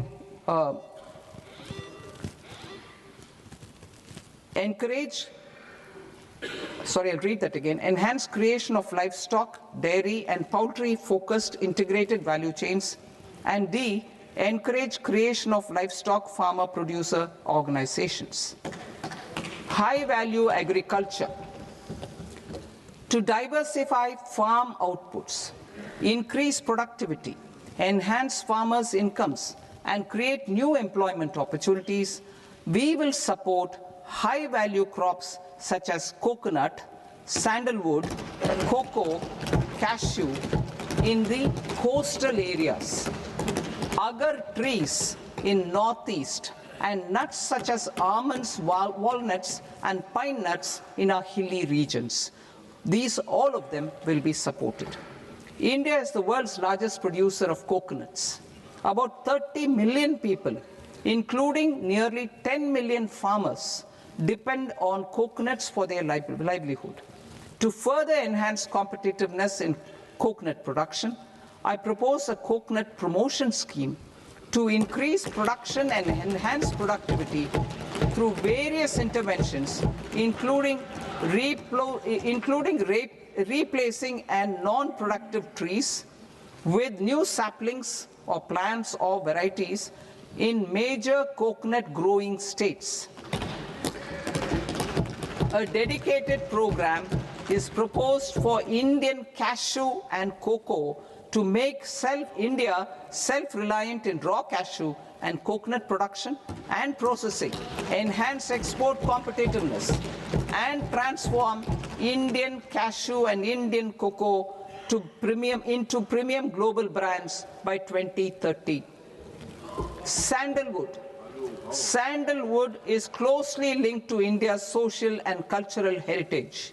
Our government will partner with state governments to promote focused cultivation and post-harvest processing to restore the glory of the Indian sandalwood ecosystem, to rejuvenate old, low-yielding orchards, and expand high-density cultivation of walnuts, almonds, and pine nuts. We will support a dedicated program to enhance farmer incomes and in bringing value addition by engaging youth.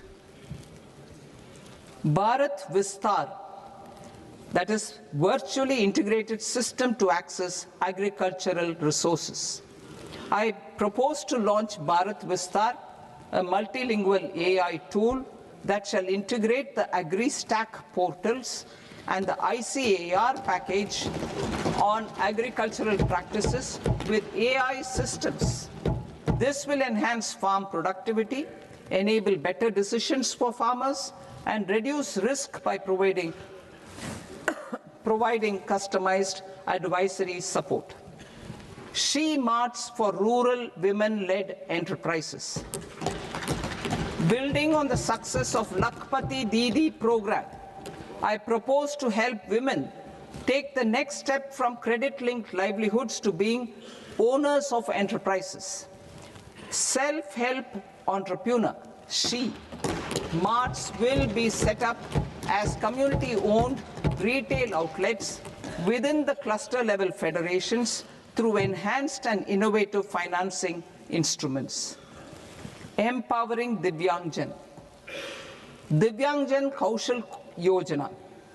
Information technology, AVGC sectors, hospitality and food and beverages sectors often offer task-oriented and process-driven roles which are suitable for Divyangjan. We will ensure dignified livelihood opportunities through industry-relevant and customized training specific to each Divyangjan group. Divyang Sahara Yojana.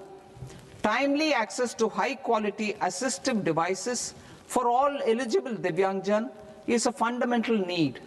I propose to, 1, support the Artificial Limbs Manufacturing Corporation of India, Alimco, to set up and to scale up production of assistive devices, invest in R&D and AI integration, strengthen PM Divyasha Kendras, and support setting up of assistive technology marts as modern retail style centers where Divyangjan and senior citizens can see, try and purchase assistive products.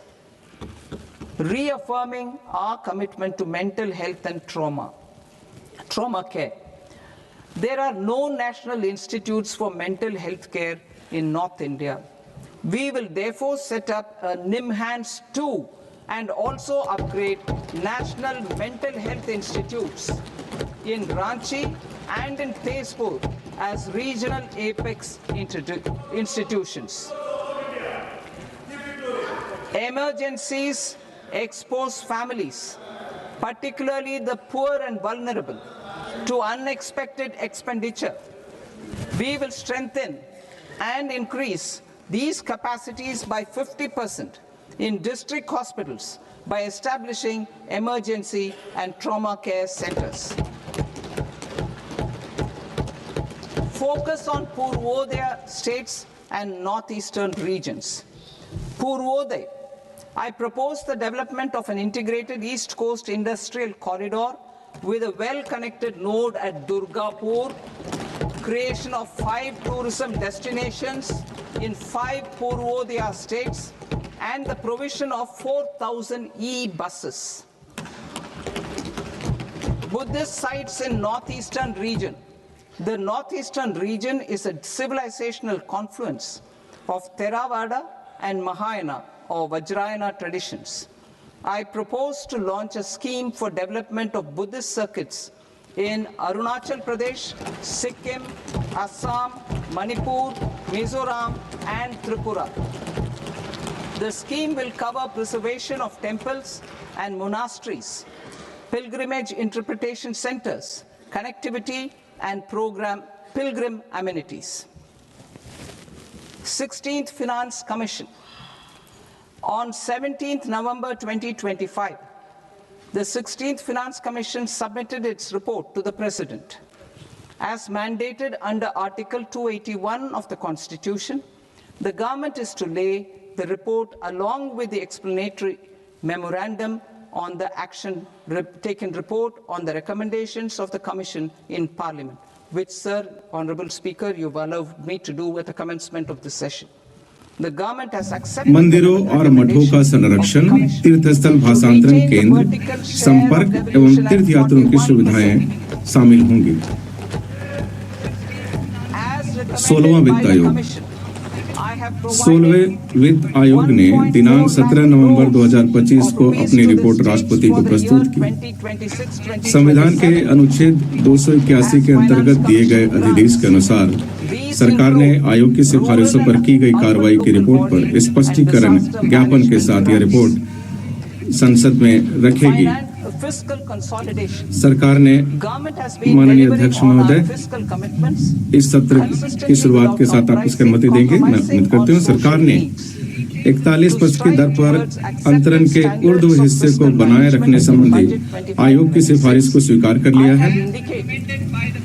आयोग की सिफारिश के अनुसार मैंने वित्त आयोग अनुदानों के रूप में वित्त वर्ष 2026-27 by 2030-31.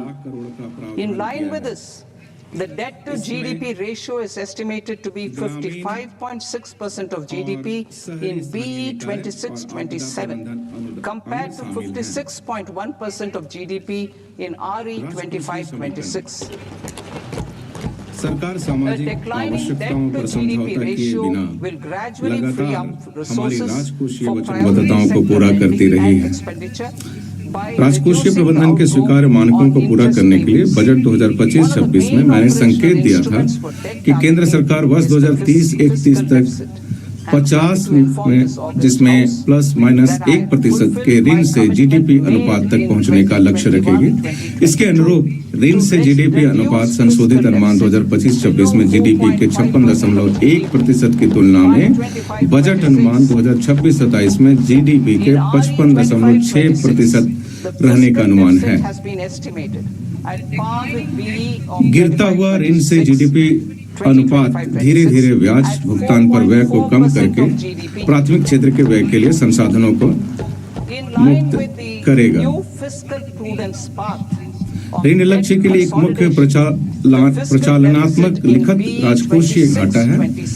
मैं इस गरिमामयी सदन को हर्ष के साथ यह सूचित करती हूँ कि 3% of the GDP. मैंने 2025-26 तक जीडीपी के 4.5% से नीचे राजकोषीय घाटे को कम करने के लिए वित्त वर्ष 2021-22 में की गई अपनी वचनबद्धता को पूरा किया है।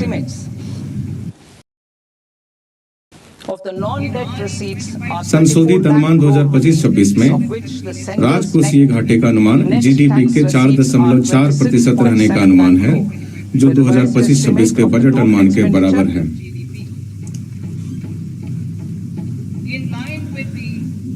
ऋण समेकन की नई राजकोषीय दूरदर्शिता पथ के अनुरूप बजट अनुमान 2026-27 में राजकोषीय घाटा जीडीपी का 4.3% होने का अनुमान है।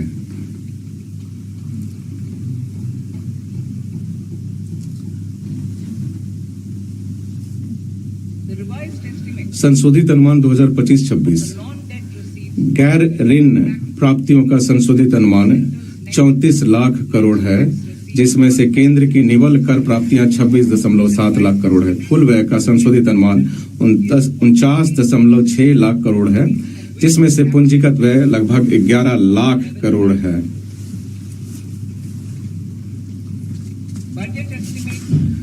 बजट अनुमान 2026-27 वर्ष 2026-27 की आते हुए गैर ऋण प्राप्तियां और कुल व्यय का अनुमान क्रमशः 36.5 लाख करोड़ और 53.5 लाख करोड़ है। केंद्र की निवल कर प्राप्तियां का अनुमान 28.7 लाख करोड़ है। In July 2024, I announced a comprehensive review of the Income Tax Act 1961. This was completed in a record time, and the Income Tax Act 2025 will come into effect from 1st April 2026.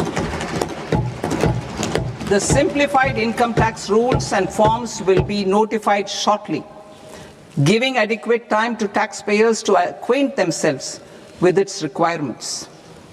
The forms have been redesigned such that ordinary citizens can comply without difficulty. Ease of living. I propose that any interest awarded by the Motor Accident Claims Tribunal to a natural person will be exempt from income tax, and any TDS on this account will be done away with. I propose to reduce TCS rate on the sale of overseas tour program package from the current 5% and 20% to 2% without any stipulation of amount. करदाताओं को स्वयं को अपनी अपेक्षाओं से भली भांति परिचित होने के लिए पर्याप्त समय देते हुए इस सरलीकृत आयकर नियमावली और प्रपत्रों को शीघ्र ही अधिसूचित कर दिया जाएगा। प्रपत्र को इस प्रकार पुनः डिजाइन किया गया है कि आम नागरिक इसे बिना किसी कठिनाई के इसका अनुपालन कर सके। Supply of manpower services is proposed to be specifically brought within the ambit of payment to contractors for the purpose of TDS to avoid ambiguity. Thus, TDS on these services will be at the rate of either 1% or 2% only. I propose a scheme for small taxpayers wherein a rule-based automated process will enable obtaining a lower or nil deduction certificate instead of filing an application with the assessing officer. For the ease of taxpayer holding securities in multiple companies, I propose to enable depositories to accept Form 15G or Form 15H from the investor and provide it directly to various relevant companies. I propose to extend time available for revising returns from 31st December to up to 31st March with the payment of a nominal fee. I also propose to stagger the timeline for filing of tax returns. Individuals with ITR 1 and ITR 2 returns will continue to file till 31st July, and non-audit business cases or trusts are proposed to be allowed time till 31st August.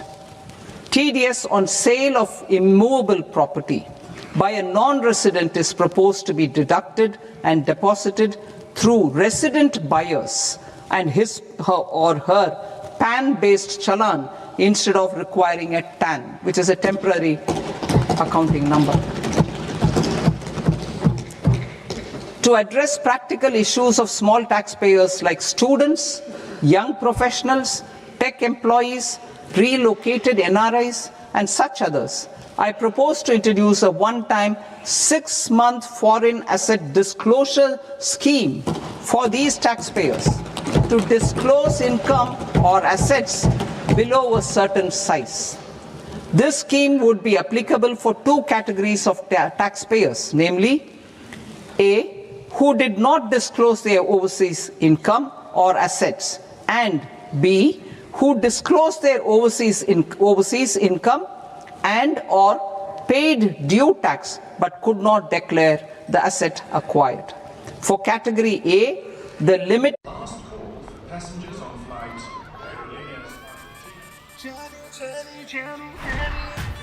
तो हो जाए थोड़ी मस्ती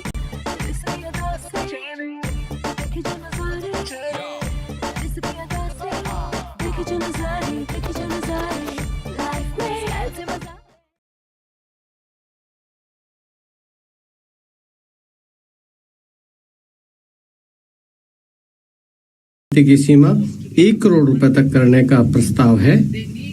उन्हें कर के रूप में परिसंपत्ति के उचित बाजार मूल्य का 30% या अप्रकट आय का 30% और दंड के स्थान पर अतिरिक्त आयकर के रूप में 30% का भुगतान। Assessment and penalty proceedings by way of a common order for both. There will be no interest liability on the taxpayer on the penalty amount for the period of appeal before the first appellate authority, irrespective of the outcome of appeal process. Further,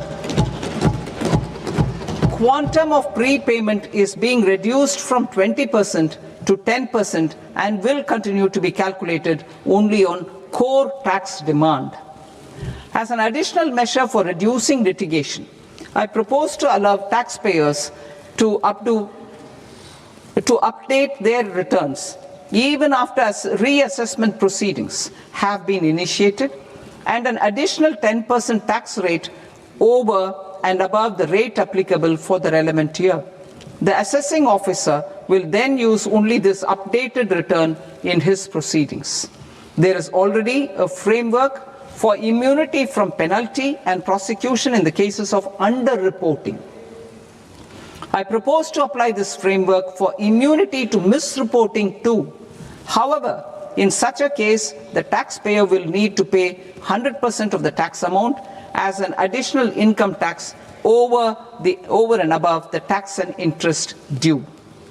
Penalties for certain technical defaults, such as failure to get accounts audited, non-furnishing of transfer pricing audit report, and default in furnishing statement for financial transactions are proposed to be converted into fee.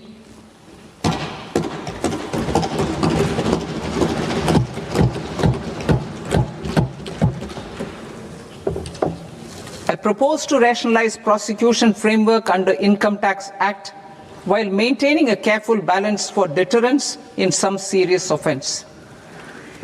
Non-production of books of account and documents and requirement of TDS payment where payment is made in kind are being decriminalized. Further, minor offences will attract fine only. The remaining prosecutions will be graded commensurate with the quantum of offence. They will entail only simple imprisonment with maximum imprisonment reduced to 2 years and power to courts to convert even those into fines. There is no penalty. There is no penalty presently for non-disclosure of non-immovable foreign assets with aggregate value less than 20 lakh rupees. I propose to also provide them with immunity from prosecution with retrospective effect from 1/10/2024.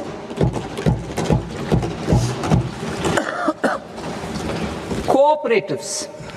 Deduction is already allowed to a primary cooperative society engaged in supplying milk, oilseeds, fruits or vegetables raised or grown by its members.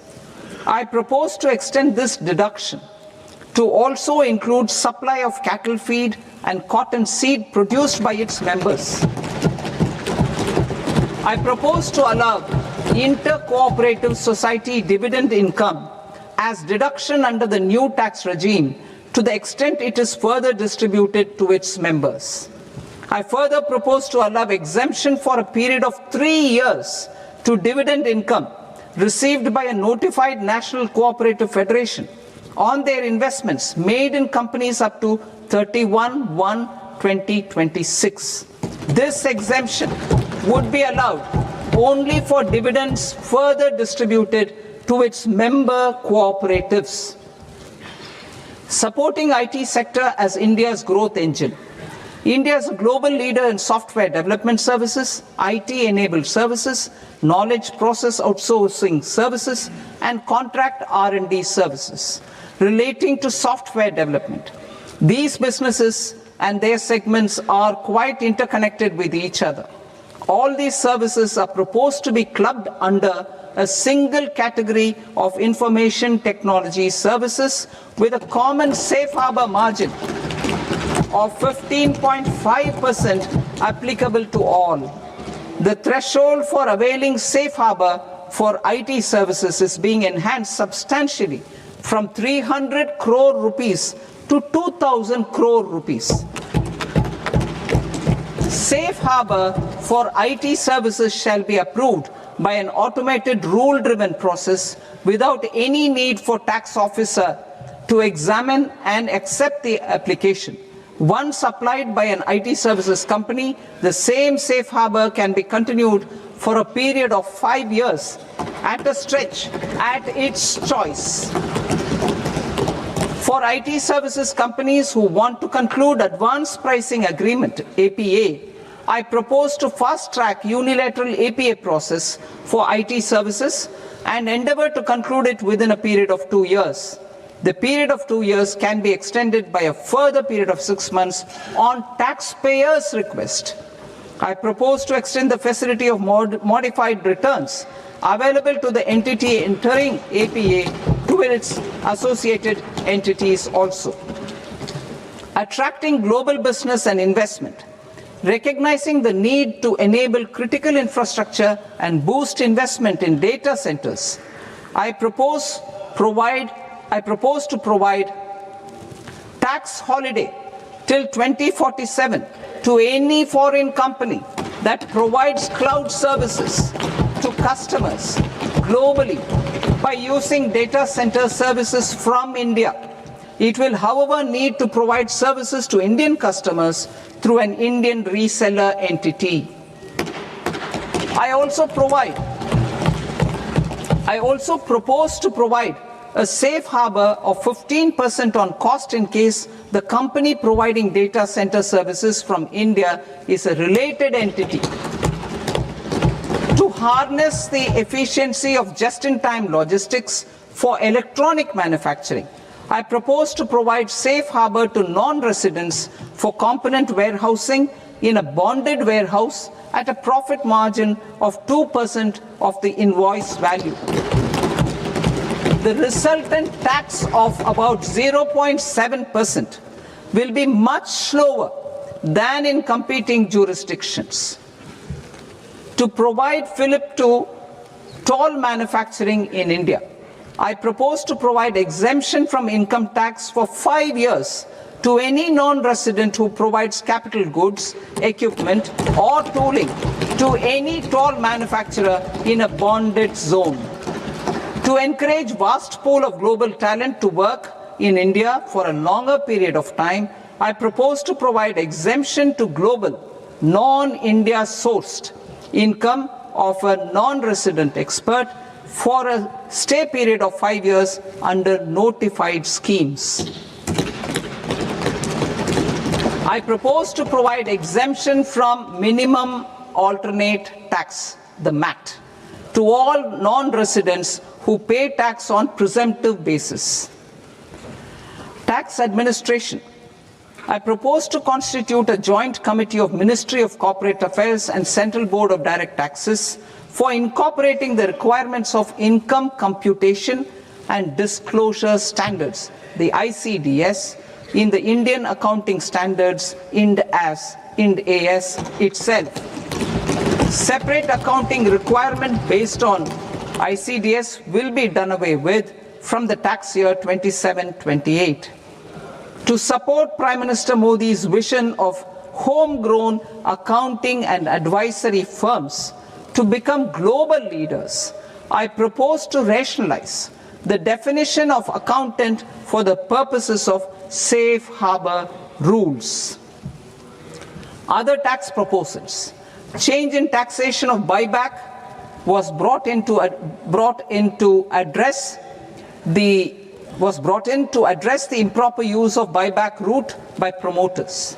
In the interest of minority shareholders, I propose to tax buyback for all types of shareholders as capital gains. However, to disincentivize misuse of tax arbitrage, promoters will pay an additional buyback tax. This will make effective tax 22% for corporate promoters. For non-corporate promoters, the effective tax will be 30%. TCS rate for sellers of specific goods, namely alcoholic liquor, scrap, and minerals, will be rationalized to 2%, and that on tendu leaves will be reduced from 5% to 2%. I propose to raise the STT on futures to 0.05% from the present 0.02%. STT on options premium and exercise of options are both proposed to be raised to 0.15% from the present rate of 0.1% and 0.125% respectively. We reformed the taxation landscape for corporates in 2019 by providing them a simplified regime with lower tax rate so that they could productively focus on business rather than on claim of deductions and exemptions. To encourage companies to shift to the new regime, set off of brought forward MAT credit, minimum alternate tax credit, is proposed to be allowed to companies only in the new regime. Set off using available MAT credit is proposed to be allowed to an extent of 1/4. For any engineer, it is really essential to have the practical knowledge alongside the research exposure. The students here are exposed to research topic and therefore able to convert those research work into some patents or leading towards some startups as well. Recently our students have come up with उपलब्ध met credit का उपयोग करके समायोजन कर देयताओं को 1/4 की सीमा तक की अनुमति दिए जाने का प्रस्ताव है। मैट को अंतिम कर बनाए जाने का प्रस्ताव है। इसलिए 1 अप्रैल 2026 से कोई क्रेडिट संचय नहीं होगा। इस परिवर्तन के अनुरूप 15% की मौजूदा मैट दर को कम करके in duty.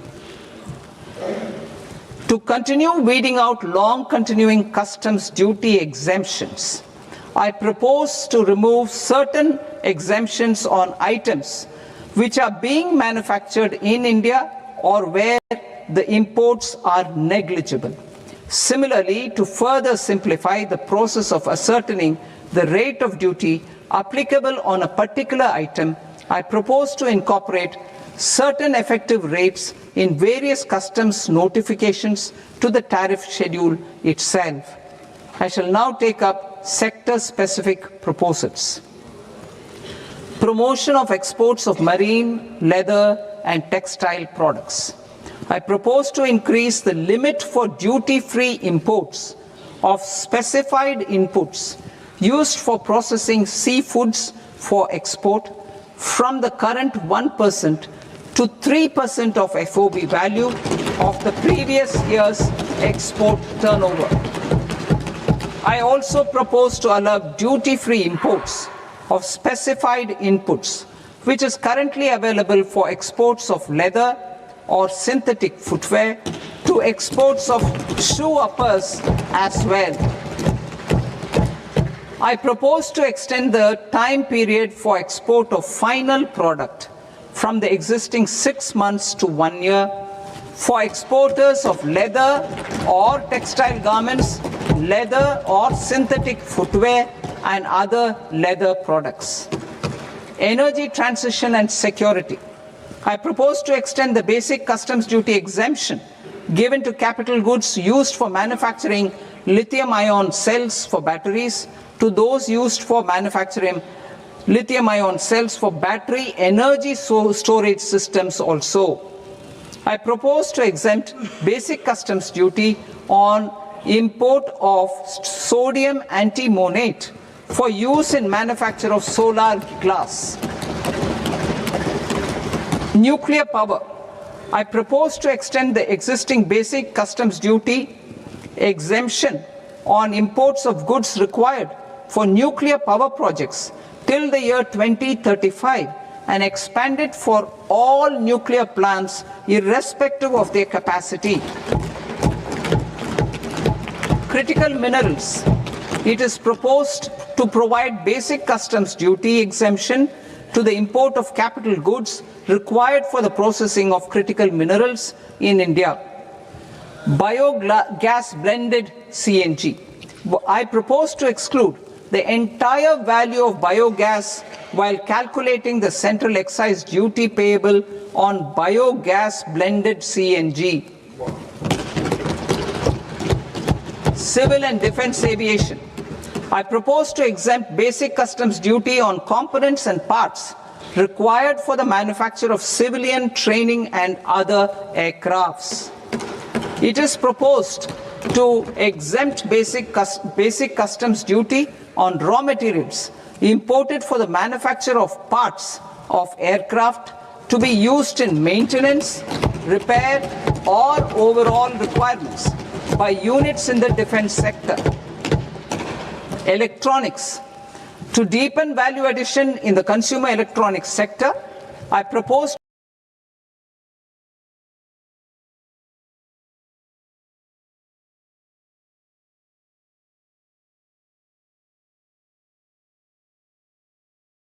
manufacturing units in the special economic zones due to global trade disruptions, I propose as a special one-time measure to facilitate sales by eligible manufacturing units in SEZs to the domestic tariff area at concessional rates of duty. The quantity of such sales will be limited to a prescribed proportion of their exports. Necessary regulatory changes will be undertaken to operationalize the measures while ensuring level playing field for the units working in the DTA. Ease of living. To rationalize the customs duty structure for goods imported for personal use, I propose to reduce the tariff rate on all dutiable goods imported for personal use from 20% to 10%. To provide relief to patients, particularly those suffering from cancer, I propose to exempt basic customs duty on 17 drugs or medicines. I propose also to add 7 more rare diseases for the purposes of exempting import duties on personal imports of drugs, medicines, and food for special medical purposes used in their treatment. Customs process. India's role and share in the global trade is poised for a major leap in line with our ambition and journey towards Viksit Bharat.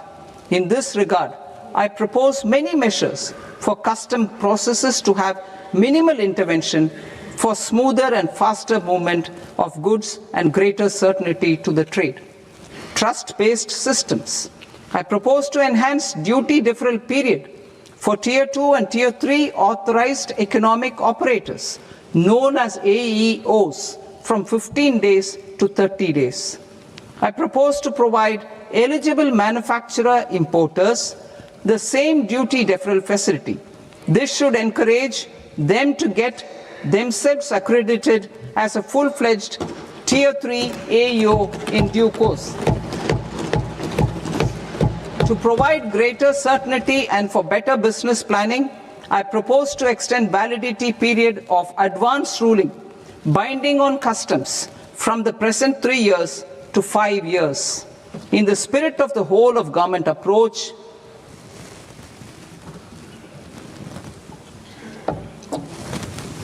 government agencies will be encouraged to leverage AEO accreditation for preferential treatment in clearing their cargo. Regular importers with trusted long-standing supply chains will be recognized in the risk system so that the need for verification of their cargo every time can be minimized.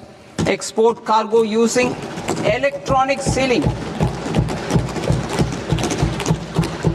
Export cargo using electronic sealing will be provided through clearance from the factory premises to the ship. For import of goods not needing any compliance, filing of bill of entry by a trusted importer and arrival of goods will automatically notify customs for completing their clearance formalities. This will enable goods to be released immediately on arrival. The customs warehouse framework will be transformed into a warehouse operator-centric system with a self-declarations, electronic tracking, and risk-based audit. These reforms will move away from the current system of officer-dependent approvals and reduce transaction delays and compliance costs. Ease of doing business. Approvals required for cargo clearance from various government agencies will be seamlessly processed through a single and interconnected digital window by the end of the financial year. Processes involved in clearance of food, drugs, plant, and animal and wildlife products, accounting for about 70% of interdicted cargo, will be operationalized on this system by April 2026 itself. For goods not having any compliance requirement, clearance will be done by customs immediately after online registration is completed by the importer, subject to the payment of duty. Customs integrated system will be rolled out in 2 years as a single integrated and scalable platform for all customs processes. Utilization of non-intrusive scanning with advanced imaging and AI technology for risk assessment will be expanded in a phased manner with the objective to scan every container across all the major ports. New export opportunities to support Indian fishermen to fully harness the economic value of marine resources beyond our territorial waters. The following measures will be taken. A. Fish catch by an Indian fishing vessel in exclusive economic zone or on the high seas will be made free of duty. Landing of such fish on foreign port will be treated as export of goods. Safeguards will be put in place to prevent misuse during fish catch, transit or transshipment. To support aspirations of India's small businesses, artisans and startups to access global markets through e-commerce, I am pleased to announce complete removal of the current value cap of 10 lakh rupees per consignment on courier exports. In addition, handling of rejected and returned consignments will be improved with effective use of technology for identifying such consignments. I propose to revise provisions. इन झड़ते बालों का आप कर क्या रहे हो? रोज प्याज किसके लगाती हो? मैं तो अंडा। Genuine concerns of passengers. The revised rules will enhance duty-free allowances in line with the present-day travel realities and provide clarity in temporary carriage of goods brought in or taken out. There are honest taxpayers who are willing to settle disputes by paying all their dues, but they get deterred due to negative connotation associated with penalty.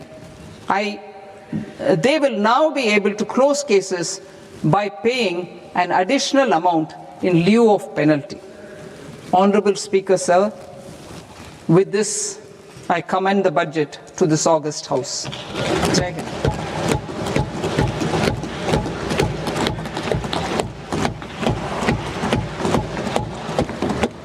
One and a half hours. Item number 3 माननीय वित्त मंत्री जी।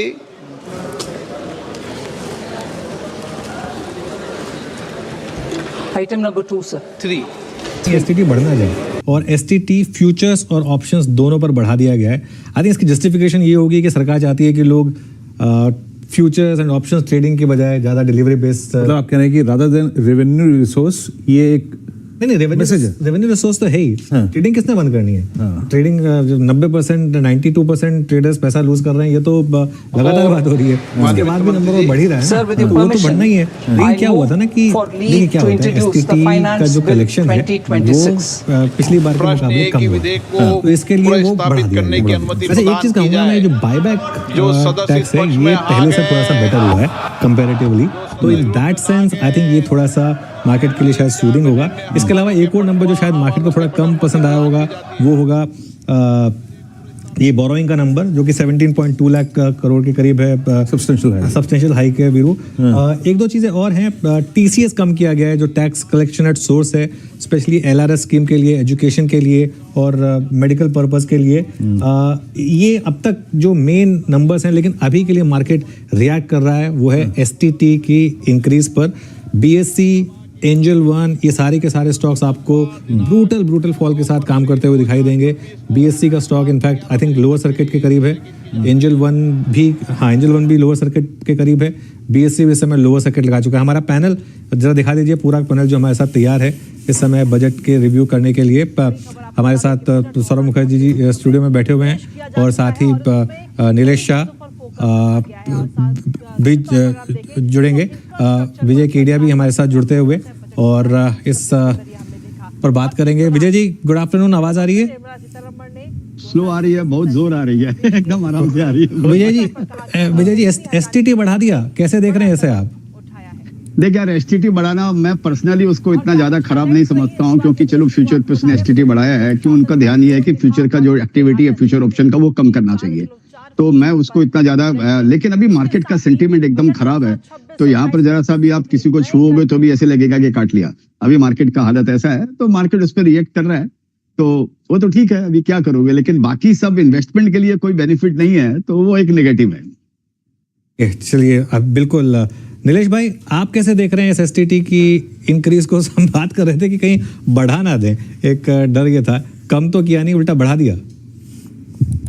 So again, Anuj bhai, 9 out of 10 traders who trade in future and option are losing money. कमाते हैं high frequency traders, जिनके पास better algorithm है, better connectivity है। तो एक तो सेबी ने एजुकेट किया लोगों को, भाई आपके फ्यूचर एंड ऑप्शन पे मत लगाइए। मतलब ये एसटीटी एक तरीके से टोबैको टैक्स की तरह हो गया कि आप अपनी हेल्थ का ध्यान नहीं रखते तो देश की फाइनेंशियल स्टेबिलिटी पे कंट्रीब्यूट करिए। बट इसका दूसरा पहलू ये भी है अनुज भाई, एसटीटी तो कैपिटल गेन की अवेज में लगा हुआ था, अब एसटीटी भी बढ़ रहा है, कैपिटल गेन भी बढ़ रहा है, तो मार्केट का रिएक्शन आपके सामने दिख रहा है। तो जैसे शरद भाई कहते हैं कि एक रीजनेबल टैक्सेशन होना चाहिए। आचार्य विष्णुगुप्त चाणक्य ने बहुत समय पहले कहा था, टैक्स मधुमक्खी जैसे फूल से मध निकालती है वैसे निकालना चाहिए। यहाँ पे तो जो कैपिटल मार्केट रिलेटेड सेक्टर है उनको तो मधुमक्खी का डंक ही लगा है। शरद जी से भी व्यू लूंगा, लेकिन सौरभ, पूरा बजट आप सुन रहे थे, मार्केट का पूरा फोकस पिछले आधे घंटे में सिर्फ और सिर्फ एसटीटी पर रहा है। निफ्टी 25,000 तोड़ चुका है, इनफैक्ट निफ्टी रिसेंट लो तोड़ चुका है। अब 24,920 का जो लो था, एक बार लेकर आइए जरा निफ्टी, इसको रिफ्रेश करिए, हम 24,920 का लो तोड़ चुके हैं। रिफ्रेश करिए प्लीज इसको, ताकि वो लो दिखाई दे आपको। 24,914, इनफैक्ट अब ये नया इंटरडे लो लग रहा है। हम प्री बजट लो सौरभ तोड़ चुके हैं। क्या ये पूरा का पूरा इस एसटीटी का सेंटिमेंट इम्पैक्ट है? आई थिंक पार्टली एसटीटी है, पार्टली जो पब्लिक को बहुत चाहती कि डिफेंस कैपेक्स पे कोई बड़ी घोषणा आएगी, वो आई नहीं। कैपेक्स पे जैसा ब्रॉडली एक्सपेक्टेड था 10% की एक बढ़त एफएम ने अनाउंस की, बट डिफेंस के बारे में कुछ बोला नहीं। जैसे मैं बोल रहा था बजट स्पीच के पहले, जिस प्रकार का खर्चा इंडिया को चाहिए कटिंग एज जेट्स पे, ड्रोन्स पे, टेक्नोलॉजिकल वॉरफेयर पे, मेरे ख्याल से वो इंडिया में एनीवे उपलब्ध नहीं है, वो बाहर से भारत सरकार खरीद के लाएगी। आई थिंक ये दोनों मुद्दे एसटीटी एफएनओ पे लागू करना और डिफेंस कैपेक्स पे कोई घोषणा ना होना, I think is a joint disappointment. मेरे ख्याल से काफ़ी बड़ी सिग्निफिकेंस है इस बजट में और एक मुद्दे की। हाई लेवल कमेटी, एफएम ने घोषणा की, high level committee to review the banking sector. यहाँ पे I think PSU banks, PFC, REC, विदेशियों का बैंकिंग सेक्टर में पार्टिसिपेशन, इंडस्ट्रियल हाउसेस का बैंकिंग सेक्टर में पार्टिसिपेशन, ये सारे मुद्दे मेरे ख्याल से बैंकिंग सेक्टर की कमेटी शायद रिव्यू करेगी। ये काफ़ी बड़ी घोषणा है, आने वाले हफ्तों में क्लैरिटी मिलेगी, बट आई थिंक इसको भूलना नहीं चाहिए। High level committee to review जो हमारे देश के स्टॉक मार्केट का सबसे बड़ा सेक्टर है, बीएफएसआई। ओके, चलिए अब एक एक्सपर्ट कमेंट लेते हैं टैक्स ढांचे पर। शरद सर, फाइनली आपके कमेंट्स, आपने पूरा बजट स्पीच सुना, एक मैसेज, आपकी प्रतिक्रिया इस बजट स्पीच पर। बिल्कुल, मुझे वीरेंद्र, नीलेश भाई की बात एसटीटी पे पहले मैं बोलना चाहूँगा, बहुत अच्छी लगी कि इसको जैसे सिन गुड्स पे टैक्स ज़्यादा लग जाता है, तो इसको मार्केट का एक सिन गुड मुझे लगता है धीरे धीरे बनता जा रहा है। बहुत अच्छी उन्होंने बात करी। डायरेक्ट टैक्स के मोर्चे पे देखें तो मुझे लग रहा है सारा फोकस इसको सिंप्लीफाई करने पे रहा है, डीक्रिमिनलाइज करने पे रहा है कि आपकी पेनल्टीज जो है आसान हो जाए, कंप्लायंस को आसान बनाने का फोकस है। जैसा मैं शुरू में कह रहा था, क्योंकि बहुत बड़ी अनाउंसमेंट टैक्स की राहत के रूप में नहीं आने वाली, क्योंकि उसकी पिछले साल फ्रंट लोडिंग हुई थी, पर जो प्रोसेसेस हैं उसको सिंपल किया। उदाहरण के तौर पे मैं लूँगा, जैसे आपके रिटर्न में कोई गलती हो जाती है फाइल करने में, तो वो 31 दिसंबर तक अभी तक आप रिवाइज कर सकते थे, पर क्योंकि इस बार डेट जैसे सितंबर हुई थी तो लोगों को रिवाइज करने का समय कम मिला, उसको अब बढ़ा के 31 मार्च कर दिया गया। यानी कि आपको अगर टाइम ज़्यादा मिलता है, 31 जुलाई और मार्च के बीच में आपको लगता है कि आपने कोई गलती कर दी है, या आपने कुछ मिस कर दिया है तो आप उसको रिवाइज करके फाइल कर सकते हैं। दूसरा एक ITR-U फाइल होता है वीरेंद्र, उसको हम इनकम टैक्स अपडेटेड रिटर्न कहते हैं। वो फाइल नहीं किया जा सकता था, मतलब 25% अगर आप फालतू टैक्स देते हैं, आपको लगता है कि मैंने कोई इनकम जानबूझ के छोड़ दी है, तो वो अब अगर असेसमेंट प्रोसीडिंग शुरू हो जाती थी तो वो आपको नहीं फाइल करने दिया जाता था। शरद जी, ये सब जो ग्रैन्युलर डिटेल्स है ना शरद जी, इन पर आएंगे। अभी हमको थोड़ा, सॉरी मैं माफी चाहूंगा आपसे, मार्केट पर फोकस करना पड़ेगा क्योंकि 500 पॉइंट निफ्टी नीचे 24,600 तक चले गए थे। हमने बात की थी कि ना सिर्फ रिसेंट लो बल्कि अगर खराब रहेगा तो 24,500 तक का भी टूटने का रिस्क रहेगा। 24,571 आ गया। सुनील सिंघानिया भी जुड़े हमारे साथ। पूरा मार्केट पैनल दिखा दीजिए एक बार। सुनील सिंघानिया जी हैं, नीलेश शाह जी हैं, विजय केडिया जी हैं, सौरभ मुखर्जी, यहाँ पर पूरा का पूरा मार्केट के बिगीज हमारे साथ हैं। सुनील सर, कैसे देखें एक इवन जो इस सरकार के सबसे ज़्यादा जो एक कहते हैं कि एक सिंपैथेटिक लोग हैं, वो भी मैसेज भेज रहे हैं कि ये क्या आ गया बजट में, इतना बड़ा डैम स्क्वेब, मतलब आपने STT बढ़ा दिया इस एनवायरनमेंट में। आप कैसे देख रहे हैं इसे? नहीं, मैं कहूँगा कि बजट से कोई एक्सपेक्टेशन नहीं थे, लेकिन फाइनेंस मिनिस्टर ने नो एक्सपेक्टेशंस को भी फ्रैंकली कैपिटल मार्केट के हिसाब से वो नो एक्सपेक्टेशंस को भी मीट नहीं किया है। So it is not meeting the no expectations budget, that is how I will put it. I think एक बहुत क्लियर है, कैपिटल मार्केट बहुत इंपॉर्टेंट हिस्सा है इकोनॉमी का, but year after year I think capital market को punish किया जा रहा है। बहुत थोड़ा डिसअपॉइंटिंग है। Year after year capital market को पनिश किया जा रहा है। नीलेश भाई, इंस्टाग्राम पे एक रील आती है कि ज़्यादा से ज़्यादा ना ही बोलेगी और क्या करेगी, मतलब वो होता है, लेकिन वो उसका पता चलता है कि वो क्या कर सकती है सामने। लेकिन ये मतलब एक हंसी मजाक की उसमें कह रहा था मैं, लेकिन आप कैसे रिस्पॉन्ड करेंगे सुनील जी की बात को कि कैपिटल मार्केट को तो उल्टा पनिश ही किया जा रहा है एक ऐसे समय पर जहाँ शायद जरूरत थी कैपिटल मार्केट को सपोर्ट करने की?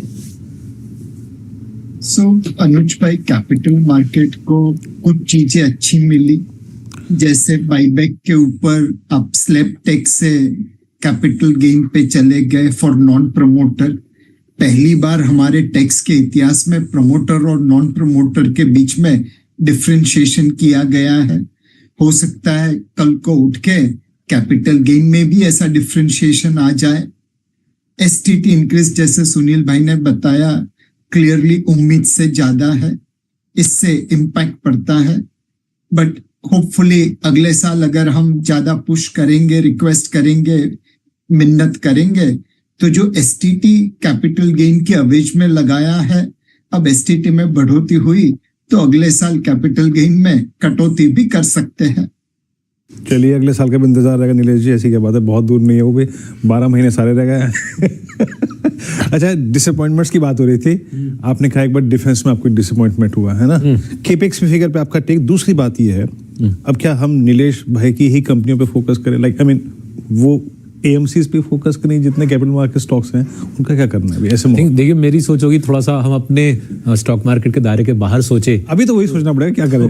कंजम्पशन के लिए पॉजिटिव है, बिकॉज सेबी बार बार बोल रहा है कि साल में करीबन 1 lakh crore 1.1 lakh crore 1.1 trillion rupees public निवेश करती है FNO में। एंड जैसे सबने आपने बोला 90% लोग पैसा खो डालते हैं, तो अगर वो 1.1 ट्रिलियन रुपीस 1.1 लाख करोड़ का कुछ छोटा सा हिस्सा कंजम्पशन में आ जाए, कंजम्पशन को प्रोत्साहन मिले, और जिस प्रकार से हम 2-3 साल से कंजम्पशन की कमजोरी देख रहे हैं उसको शायद सहारा मिले। भारत सरकार एक तरफ से बोल सकती है, देखिए हमने GST काटा है, उससे थोड़ा सहारा मिला है कंजम्पशन को, और थोड़ा पैसा स्टॉक मार्केट से रियल इकोनॉमी की तरफ मोड़ते हैं, शायद कंजम्पशन का सहारा बरकरार रहे और अर्निंग्स ग्रोथ में थोड़ी सी आगे आने वाले क्वार्टर में सपोर्ट मिले। That's how they would see it. They would say हमको स्टॉक मार्केट स्टिमुलेट करने की जरूरत नहीं है, उनको इकोनॉमी को स्टिमुलस देने की जरूरत है। हम स्टॉक मार्केट से पैसा खेल रहे हैं रियल इकोनॉमी की तरफ, और उस तरीके से देखें तो कंजम्पशन वाले स्टॉक्स को फायदा होना चाहिए, बिकॉज जिस श्रेणी के लोग अपना पैसा गंवा रहे हैं FNO पे, वो श्रेणी के लोग ये सारा पैसा जो मार्केट में लगाते थे वो पहले कंज्यूम करते थे, खर्चा करते थे, अब वो पैसा मार्केट में पैसा जाता है। एक चीज आपको बता देता हूं, एक बार जरा CNBC आवाज YouTube पर 7.5 लाख कॉन्करेंट व्यूज, जो हमारा नियरेस्ट कंपटीटर है उसके मुकाबले 4 गुना। इस बार हमने पिछली बार वाला रिकॉर्ड भी तोड़ दिया है। 7.5 lakh views, peak views CNBC आवाज़ पर आपने देखे, यूट्यूब पर, वो जो हमारा नियरेस्ट कॉम्पिटिटर है बिजनेस न्यूज़ में, उनसे हम 4 गुना बढ़े रहे और इवन आज तक के मुकाबले हम 5 गुना बढ़े थे सारे जनरल न्यूज़ चैनल्स और सारे बिजनेस न्यूज़ चैनल्स में नंबर 1 ना। विजय जी, वो डिविडेंड के लिए तो आपने गाना लिखा था मैडम के लिए, ये इस पर कुछ प्लान है क्या STT पर या बायबैक पर कुछ लिखने का? वैसे बायबैक पर तो थोड़ा पॉजिटिव है वैसे। मैं यही कहूंगा, वे दिल के अरमां आंसुओं में बह गए, हम वफा करके भी तन्हा रह गए। तो अभी क्या है, अभी जैसे नीलेश भाई ने बोला कि भाई अब अगले साल वेट करो, तो दिल बहलाने को गालिब ख्याल अच्छा है और बाकी तो जो बचा है वो ठीक है। लेकिन ये बड़ा टोटली डिसअपॉइंटिंग था, ये जो भी है। चलिए डिविडेंड का भी बात छोड़ दें, इसके अलावा भी अगर अनुज भाई आप देखो ना, तो जो एक हम $4.5 ट्रिलियन की इकोनॉमी की बातें करते हैं कि हमारी है, 10 ट्रिलियन के हम सपने दिखाते हैं, और हम जो बॉडी लैंग्वेज होती है या जो अनाउंसमेंट हम करते हैं वो आता है जैसे 1 ट्रिलियन डॉलर की जब हमारी इकोनॉमी थी, उस तरह की हम आके बजट करते हैं, उस तरह की बातें करते हैं। तो ये उस पर एक संदिग्धता लगाती है कि वाकई में हमारी एनिमल स्पिरिट जिंदा है कि वो मर चुकी है, या वापस वो जिंदा हो जाएगी। हो सकता है बाद में वापस, जैसे बोलते हैं कि बजट ही सब कुछ नहीं है, उसके बाद भी रिफॉर्म्स आते रहते हैं। सरकार भी ये बात अच्छी तरह समझती है, लेकिन आप कितने ही चाहे पर्व मना लो, पटाखे तो दिवाली के दिन ही फूटते हैं ना भाई। तो मतलब ये है कि मेरे लिए तो बड़ा डिसअपॉइंटिंग है कि अब आगे की देखिए क्या होता है। ओके सुनील सर, अब आपने कहा कि कैपिटल मार्केट को पनिश किया जा रहा है।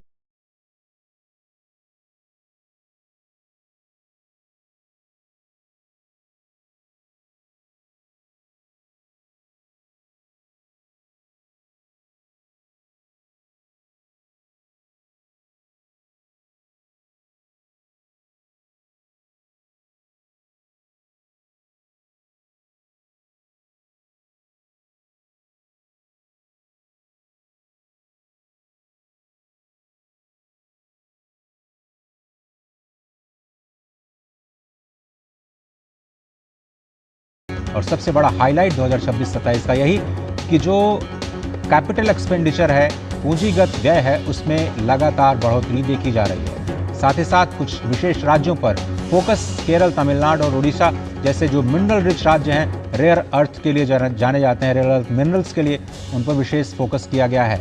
और बुनियादी ढांचे पर जो लगातार फोकस है इस सरकार का, इस बजट का, वो हम आपको बताएंगे। टेक्सटाइल से लेकर के सेमीकंडक्टर और हाई स्पीड रेल कॉरिडोर से लेकर के जो कार्गो टर्मिनल्स हैं, किस तरह से हम फोकस कर रहे हैं। और एक बड़ा हाईलाइट ये भी कि जो राजकोषीय घाटा है GDP का 4.5% का लक्ष्य, उसको प्राप्त किया गया। इलेक्ट्रॉनिक मैन्युफैक्चरिंग पर भी 40,000 करोड़ रुपए खर्च किए जाएंगे। इसके साथ ही विकसित भारत बैंकिंग के लिए उच्च स्तरीय समिति का गठन किया जाएगा। यानी रिफॉर्म एक्सप्रेस में बैंकिंग प्रणाली के सुधार लिहाज से बड़ा कदम है। कार्बन अवशोषण उपयोग योजना शुरू करने के लिए भी 20,000 करोड़ रुपए की प्रस्तावना है। यानी कि जब हम रिन्यूएबल एनर्जी की बात करते हैं, 10,000 करोड़ रुपए की प्रावधान के साथ बायोफार्मा शक्ति का प्रस्ताव, बायोफार्मा हब के तौर पर कैसे भारत लगातार वैश्विक पटल पर अपनी पहचान बनाएगा। MSME क्षेत्र में चैंपियन बनने के लिए कोष बनाने का प्रस्ताव। MSME मैन्युफैक्चरिंग हब बनाने के लिए भारत की धुरी माना जाता है और इसके लिए 10,000 करोड़ रुपए का प्रावधान किया गया। ऐसे में 3 रासायनिक पार्क्स, खासतौर पर अगर देखा जाए तो जो कपड़ा पार्क है, उसके गठन का भी प्रस्ताव इस बार के बजट में नजर आया। और कैसे जो 7 हाई स्पीड रेलवे कॉरिडोर बनाए जाएंगे। इंफ्रास्ट्रक्चर के लिहाज से जब हम बात करते हैं रेलवे नेटवर्क को मजबूत करने की, सर्विस सेक्टर जब बात आती है रोजगार और निवेश को लेकर, उसमें भी जॉब क्रिएशन को लेकर अहम प्रस्तावना की गई। मेडिकल टूरिज्म एक और सनराइजिंग सेक्टर जहां विकसित भारत के लिए, यहां पर भी अहम प्रस्तावना सामने आई। 3 all India institute of Ayurveda बनाए जाएंगे कि किस तरह से इस पूरे सेक्टर पर भी सरकार का फोकस नजर आया। महात्मा गांधी ग्राम स्वराज पहल शुरू करने का प्रस्ताव भी इस बार के बजट में वित्त मंत्री साहिबा ने कहा। साथ ही इन तमाम बड़े जो ऐलान किए गए इस बार के बजट में, उनको भी आपको हाइलाइट्स की तरफ से दिखाएंगे और किस तरह से ये बजट पूरा एक्सप्रेस लिहाज से रिफॉर्मेटरी रहा। तो इनकम टैक्स में कोई जो बदलाव है वो नहीं किया गया। इनकम टैक्स एक्ट 1 अप्रैल 2026 से अब लागू किया जाएगा। कर के मोर्चे पर सरलीकरण और अब टैक्स भरना और आसान। मोटर एक्सीडेंट क्लेम जो है, अब उस पर इनकम टैक्स से छूट, उसको लेकर कोई TDS नहीं देना होगा। ओवरसीज टूर प्रोग्राम पर 5% की जगह 2% टैक्स, यानी अगर अब आप विदेश यात्रा करते हैं तो विदेश यात्रा करना आपके लिए सस्ता होगा। 20 लाख रुपए तक की विदेश में इमूवेबल प्रॉपर्टी डिस्क्लोज करने पर पेनल्टी नहीं लगेगी। सरलीकरण पर फोकस किया गया है। कैंसर की 17 दवाओं पर कस्टम ड्यूटी में छूट। आज एक बड़ा ऐलान किया गया, एक बार फिर से अफोर्डेबल जो फार्मा सेक्टर है उसको बढ़ावा देने के लिए सिविलियन एयरक्राफ्ट पार्ट्स के लिए इंपोर्ट पर टैक्स नहीं लगेगा।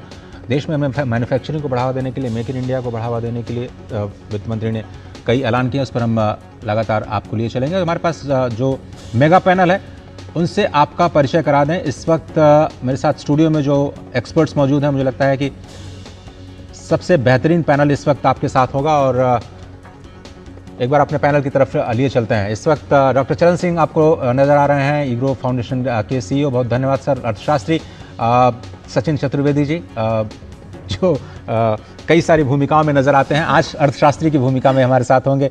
प्रोफेसर राकेश मोहन जी, जो कि वाइस चांसलर हैं Indian institute of foreign trade के, सर आपका भी बहुत बहुत धन्यवाद। और वेद जैन साहब होंगे हमारे साथ स्टूडियो में, इस वक्त हैं, इनफैक्ट आपको अभी पैनल पे नजर आएंगे। वेद जैन साहब इकोनॉमिस्ट और टैक्स एक्सपर्ट के तौर पर इस वक्त हमारे साथ इस कार्यक्रम में शामिल होंगे।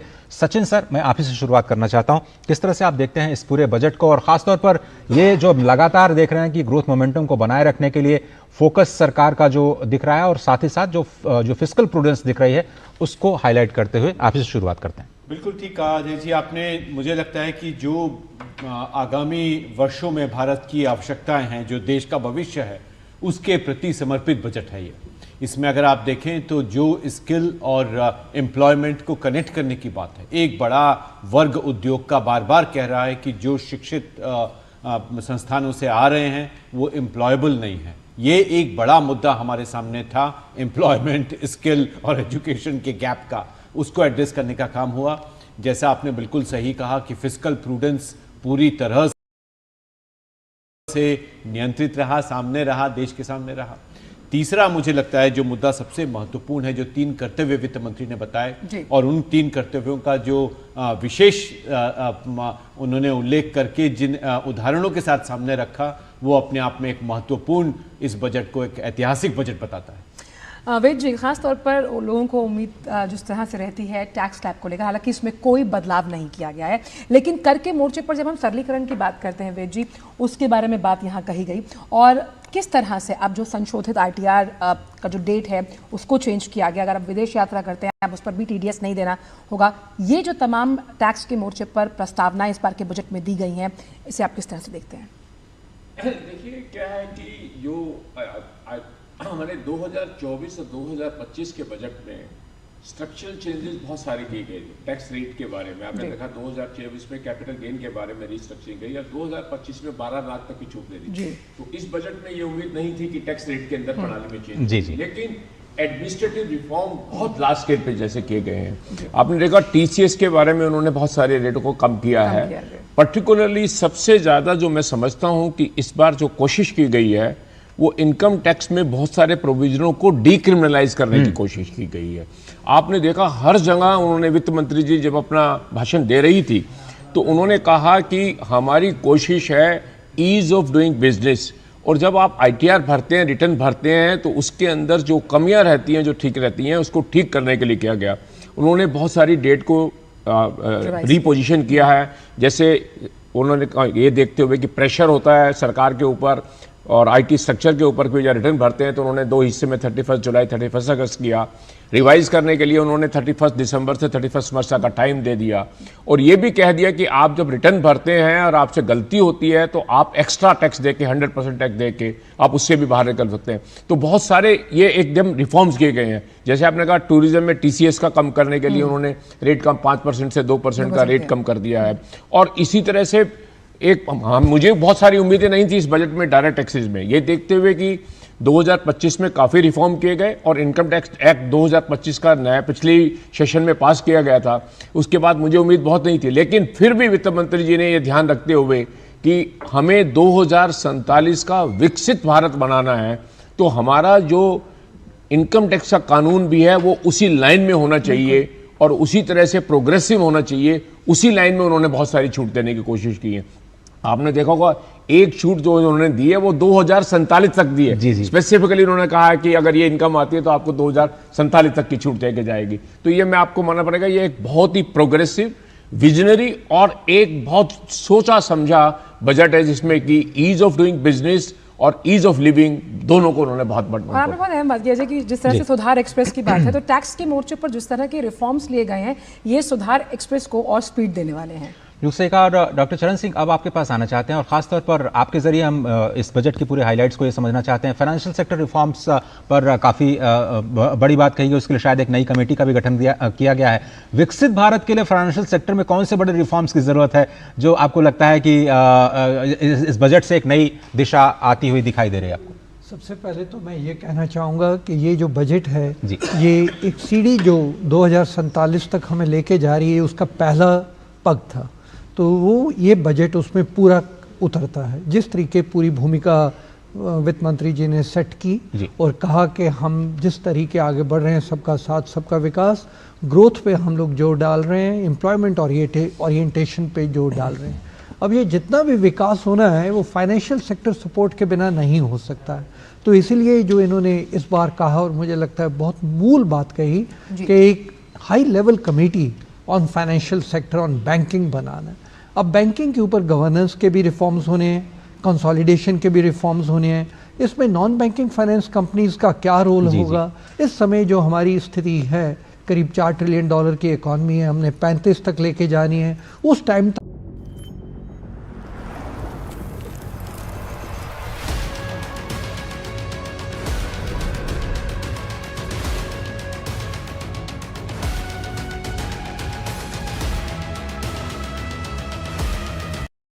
फंड्स हैं हमारे पास, वो किस तरीके यूज किए जाएंगे इंफ्रास्ट्रक्चर के लिए, इन सब पहलुओं पर विचार करेगी। एक और बात, अगर हमने विकसित बनना है और सबका साथ रखना है, इस बजट में जो एमएसएमई चैंपियंस की बात कही गई है, वो बहुत बड़ी बात कही है। एग्रीकल्चर से सिटीज में पॉपुलेशन आएगी और उधर ही एमएसएमईज बहुत बड़ा रोल प्ले करेंगी। जी सचिन जी, सबसे अहम जब हम युवाओं की बात करते हैं, इस बजट में बहुत अहम जो बात वित्त मंत्री साहिबा ने कही, वो ये कही कि ये युवा शक्ति को समर्पित बजट है। और जिन तमाम कर्तव्यों का जिक्र उन्होंने इस बार के बजट में किया, कर्तव्य भवन में इस बार की बजट की तैयारी की गई है, इन तमाम जो युवा शक्ति को समर्पित कर्तव्य हैं, विकसित भारत 2047 के लक्ष्य को प्राप्ति करने के लिए आप कितना अहम मानते हैं? देखिए आंचल जी, ये अगर जैसा हमने शुरू में चर्चा में कहा कि सरकार ने एक युवा शक्ति को ध्यान में रखते हुए जिन स्किल्स की बात करी वो अत्यंत महत्वपूर्ण है, चाहे वो बायोफार्मास्यूटिकल के क्षेत्र में है। एक बड़ा प्रयास सरकार की तरफ से हुआ है और वो पहली बार हुआ है जब हम देख पा रहे हैं कि सरकार की तरफ से बायोफार्मा में नॉलेज है उसका हो। साथ ही सरकार ने कोशिश ये भी करी है कि नेशनल इंस्टीट्यूट ऑफ हॉस्पिटैलिटी या इस तरह के जो नए संस्थानों की आवश्यकता देश को लगातार रही है, उससे जोड़ने का एक प्रयास हुआ है।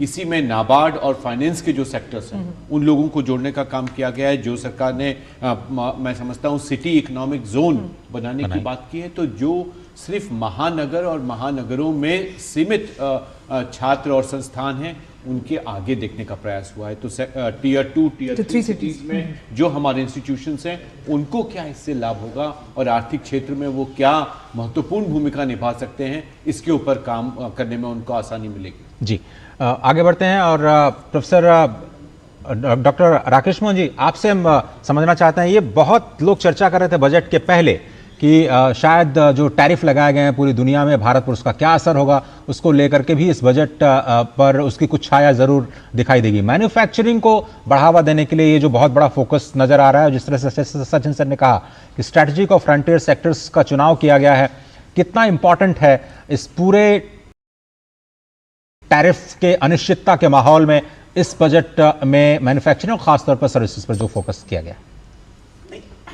ये मुझे लगता है कि बहुत ही फ्यूचरिस्टिक बजट है। आप देखिए कि ग्लोबल उथल पुथल के दौर में, जैसा कि सुबह भी मैंने चर्चा की थी, मैंने बताया कि facilitation, trade facilitation, ease of business, और स्पेशली जैसे कि सुबह बात हुई हमारी कि कस्टम्स के फैसिलिटेशन में इन्होंने बहुत ज़्यादा ध्यान दिया है। सबसे बड़ी प्रॉब्लम इंडिया के being the global part of the global supply chain was कि हम कभी कभी अपना इन्वर्टेड ड्यूटी स्ट्रक्चर एक इंपॉर्टेंट चीज़ थी, जो आयात होता है और निर्यात होता है उसके हैसल्स बहुत थे।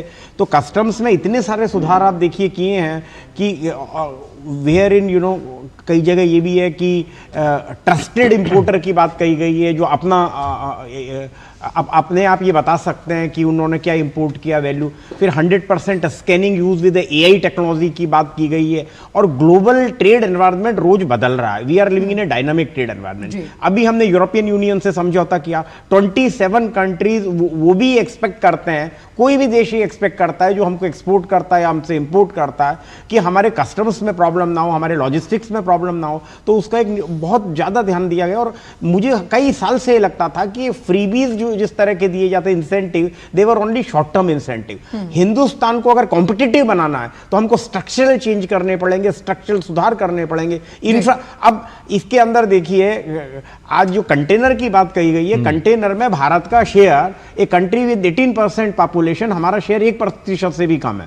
90% चाइना करता है, 90-95% तक। तो इसके ऊपर जो इन्होंने जो कुछ प्रावधान रखा गया है 10,000 करोड़ रुपए का, वो बहुत इंपॉर्टेंट है। क्योंकि मुझे लगता है कि लॉजिस्टिक्स की फैसिलिटी, लॉजिस्टिक्स इंफ्रास्ट्रक्चर भारत के अंदर फैसिलिटेट भी होना चाहिए। और कंटेनर, और वैसे ही इन्होंने अभी इसका बताया कि कुछ शिपिंग निर्माण के लिए, although it was in the inland one, but ये प्रक्रिया शुरू हो कि भारत में शिप का निर्माण हो। नहीं तो शिपिंग के ऊपर, कंटेनर्स के ऊपर हम पूर्णतया विदेशों पे डिपेंडेंट है। और एक इसमें एक्सपोर्ट पे बहुत, इन्होंने एक इंपॉर्टेंट सेक्टर जिसकी बात की है, मछुआरों की जो बात की गई है, वो एक बहुत मराइन प्रोडक्ट हमारे लिए बहुत इंपॉर्टेंट है। भारत के अंदर बहुत सारा एरिया हमारा मैराइन का है, और कोई मछुआरा अगर भारत के क्षेत्र से मछली पकड़ेगा और विदेश के पोर्ट पे लैंडिंग होती है, जैसा कि उन्होंने बताया, तो उसको एक एक्सपोर्ट माना जाएगा। वो बहुत इंपॉर्टेंट है। वैसे ही इनपुट जो मैराइन क्षेत्र में 1 से 3% उसको जो बढ़ाया, वो मुझे लगता है बहुत इंपॉर्टेंट है।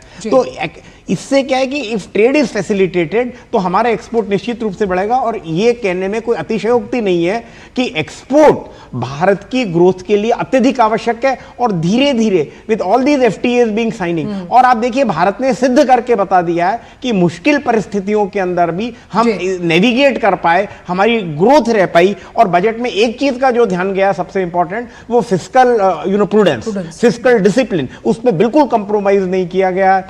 हमारी इकोनॉमी में ग्रोथ बरकरार है, बढ़ने वाली है। India is not only the fastest growing economy but also the most dynamic economy. और इस बजट से मुझे लगता है कि इंटीग्रेशन विद इंटरनेशनल एनवायरनमेंट के अंदर हमको मदद मिलेगी। और इस दृष्टि से एक फ्यूचरिस्टिक है, जहां पे बहुत सारे लोग इसको क्रिटिसिज्म जरूर कर रहे होंगे कि कुछ इंसेंटिव्स इधर उधर नहीं दिए, but they were very short term. तो इसमें एक लॉन्ग टर्म चीज का ध्यान गया है कि मुझे लगता है कि 2-4 साल के अंदर India will certainly become competitive in the international. आपने बहुत अहम बात की, फिजिकल प्रूडेंस, और जब हम ग्रोथ की बात करते हैं उसको बैलेंस करके किस तरह से इस बजट को पेश किया गया। और ये बैलेंस कई सेक्टर्स में नजर आया, जिसमें हम सेमीकंडक्टर्स की बात करेंगे आगे आने वाले इस पूरी चर्चा में। लेकिन वक्त फिलहाल थोड़े से ब्रेक का है, चर्चा रहेगी जारी ब्रेक के उस पार।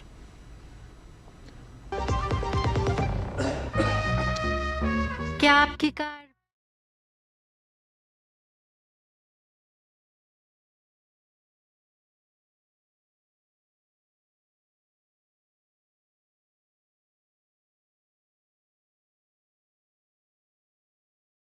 से या आपके ये छोटे मोटे डैम्पनर से जो एक स्ट्रक्चरल इक्विटी में एलोकेशन इंडियंस का जो हो रहा है, जो 30-35 हजार करोड़ रुपया म्यूचुअल फंड में SIP का हर महीने आ रहा है, उसमें कोई भी खास इम्पैक्ट होएगा। तो स्ट्रक्चरल बेसिस पे ये थीम अभी भी है, और हो सकता है ये सब कियोस्क में ही तो अपॉर्चुनिटी मिलती है।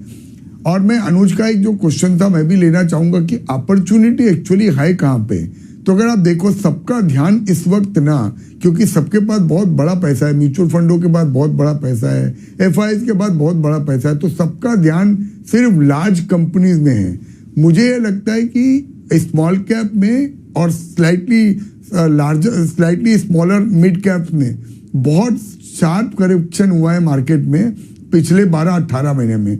बहुत सारी कंपनियां 30-40-50-60% घट गई है, और यहाँ पे किसी को इंटरेस्ट भी नहीं है। तो मुझे ये लगता है कि यहाँ पे, और अर्निंग 1.5 साल की आ चुकी है, और अभी 6 महीने के बाद 2027-28 की हम बात करने लगेंगे। तो अगर ये मार्केट का रुख ऐसा ही चलता है तो हो सकता है ये स्पेस पे बहुत सारी अच्छी अपॉर्चुनिटीज मिले जिसमें आप फिर 2-3-4 साल के व्यू से इन्वेस्ट कर सकते हो। जो काइंड ऑफ नॉन एग्जिस्टेंस थी 12-18 महीने पहले, स्मॉल कैप कोई मिड कैप कंपनी आइडेंटिफाई करना बहुत टफ था बिकॉज वैल्यूएशन सब जगह चैलेंजिंग हो गए थे। तो ये एक स्पेस मेरे पर्सपेक्टिव से भी एक्साइटिंग है। और जैसे विजय भाई ने बोला, स्पेसिफिकली सेक्टर जैसे इंफ्रा की जो कंपनी है 50-60-70% बहुत सारी कंपनियों में 52 वीक हाई से डिक्लाइन हुआ है। तो वहाँ पे भी मैं सोचूंगा कि कुछ ना कुछ अच्छी इन्वेस्टमेंट अपॉर्चुनिटी मिलेगी। ओके, चलिए नीलेश भाई, विजय जी, मधु जी, इस बजट ग्रैंड जूरी में आप जुड़े हमारे साथ, पूरा आपने इतना समय दिया एनालाइज करने में। और देश के नंबर 1 बिजनेस चैनल पे एक बार फिर बता दूं, 7 लाख व्यूअर्स यूट्यूब पर, जो नंबर 2 बिजनेस चैनल है उन पर 2 लाख के व्यूज़ हैं, उनके मुकाबले हम 3.5 गुना हैं। जी हाँ, सभी जनरल बिजनेस न्यूज़ चैनल्स में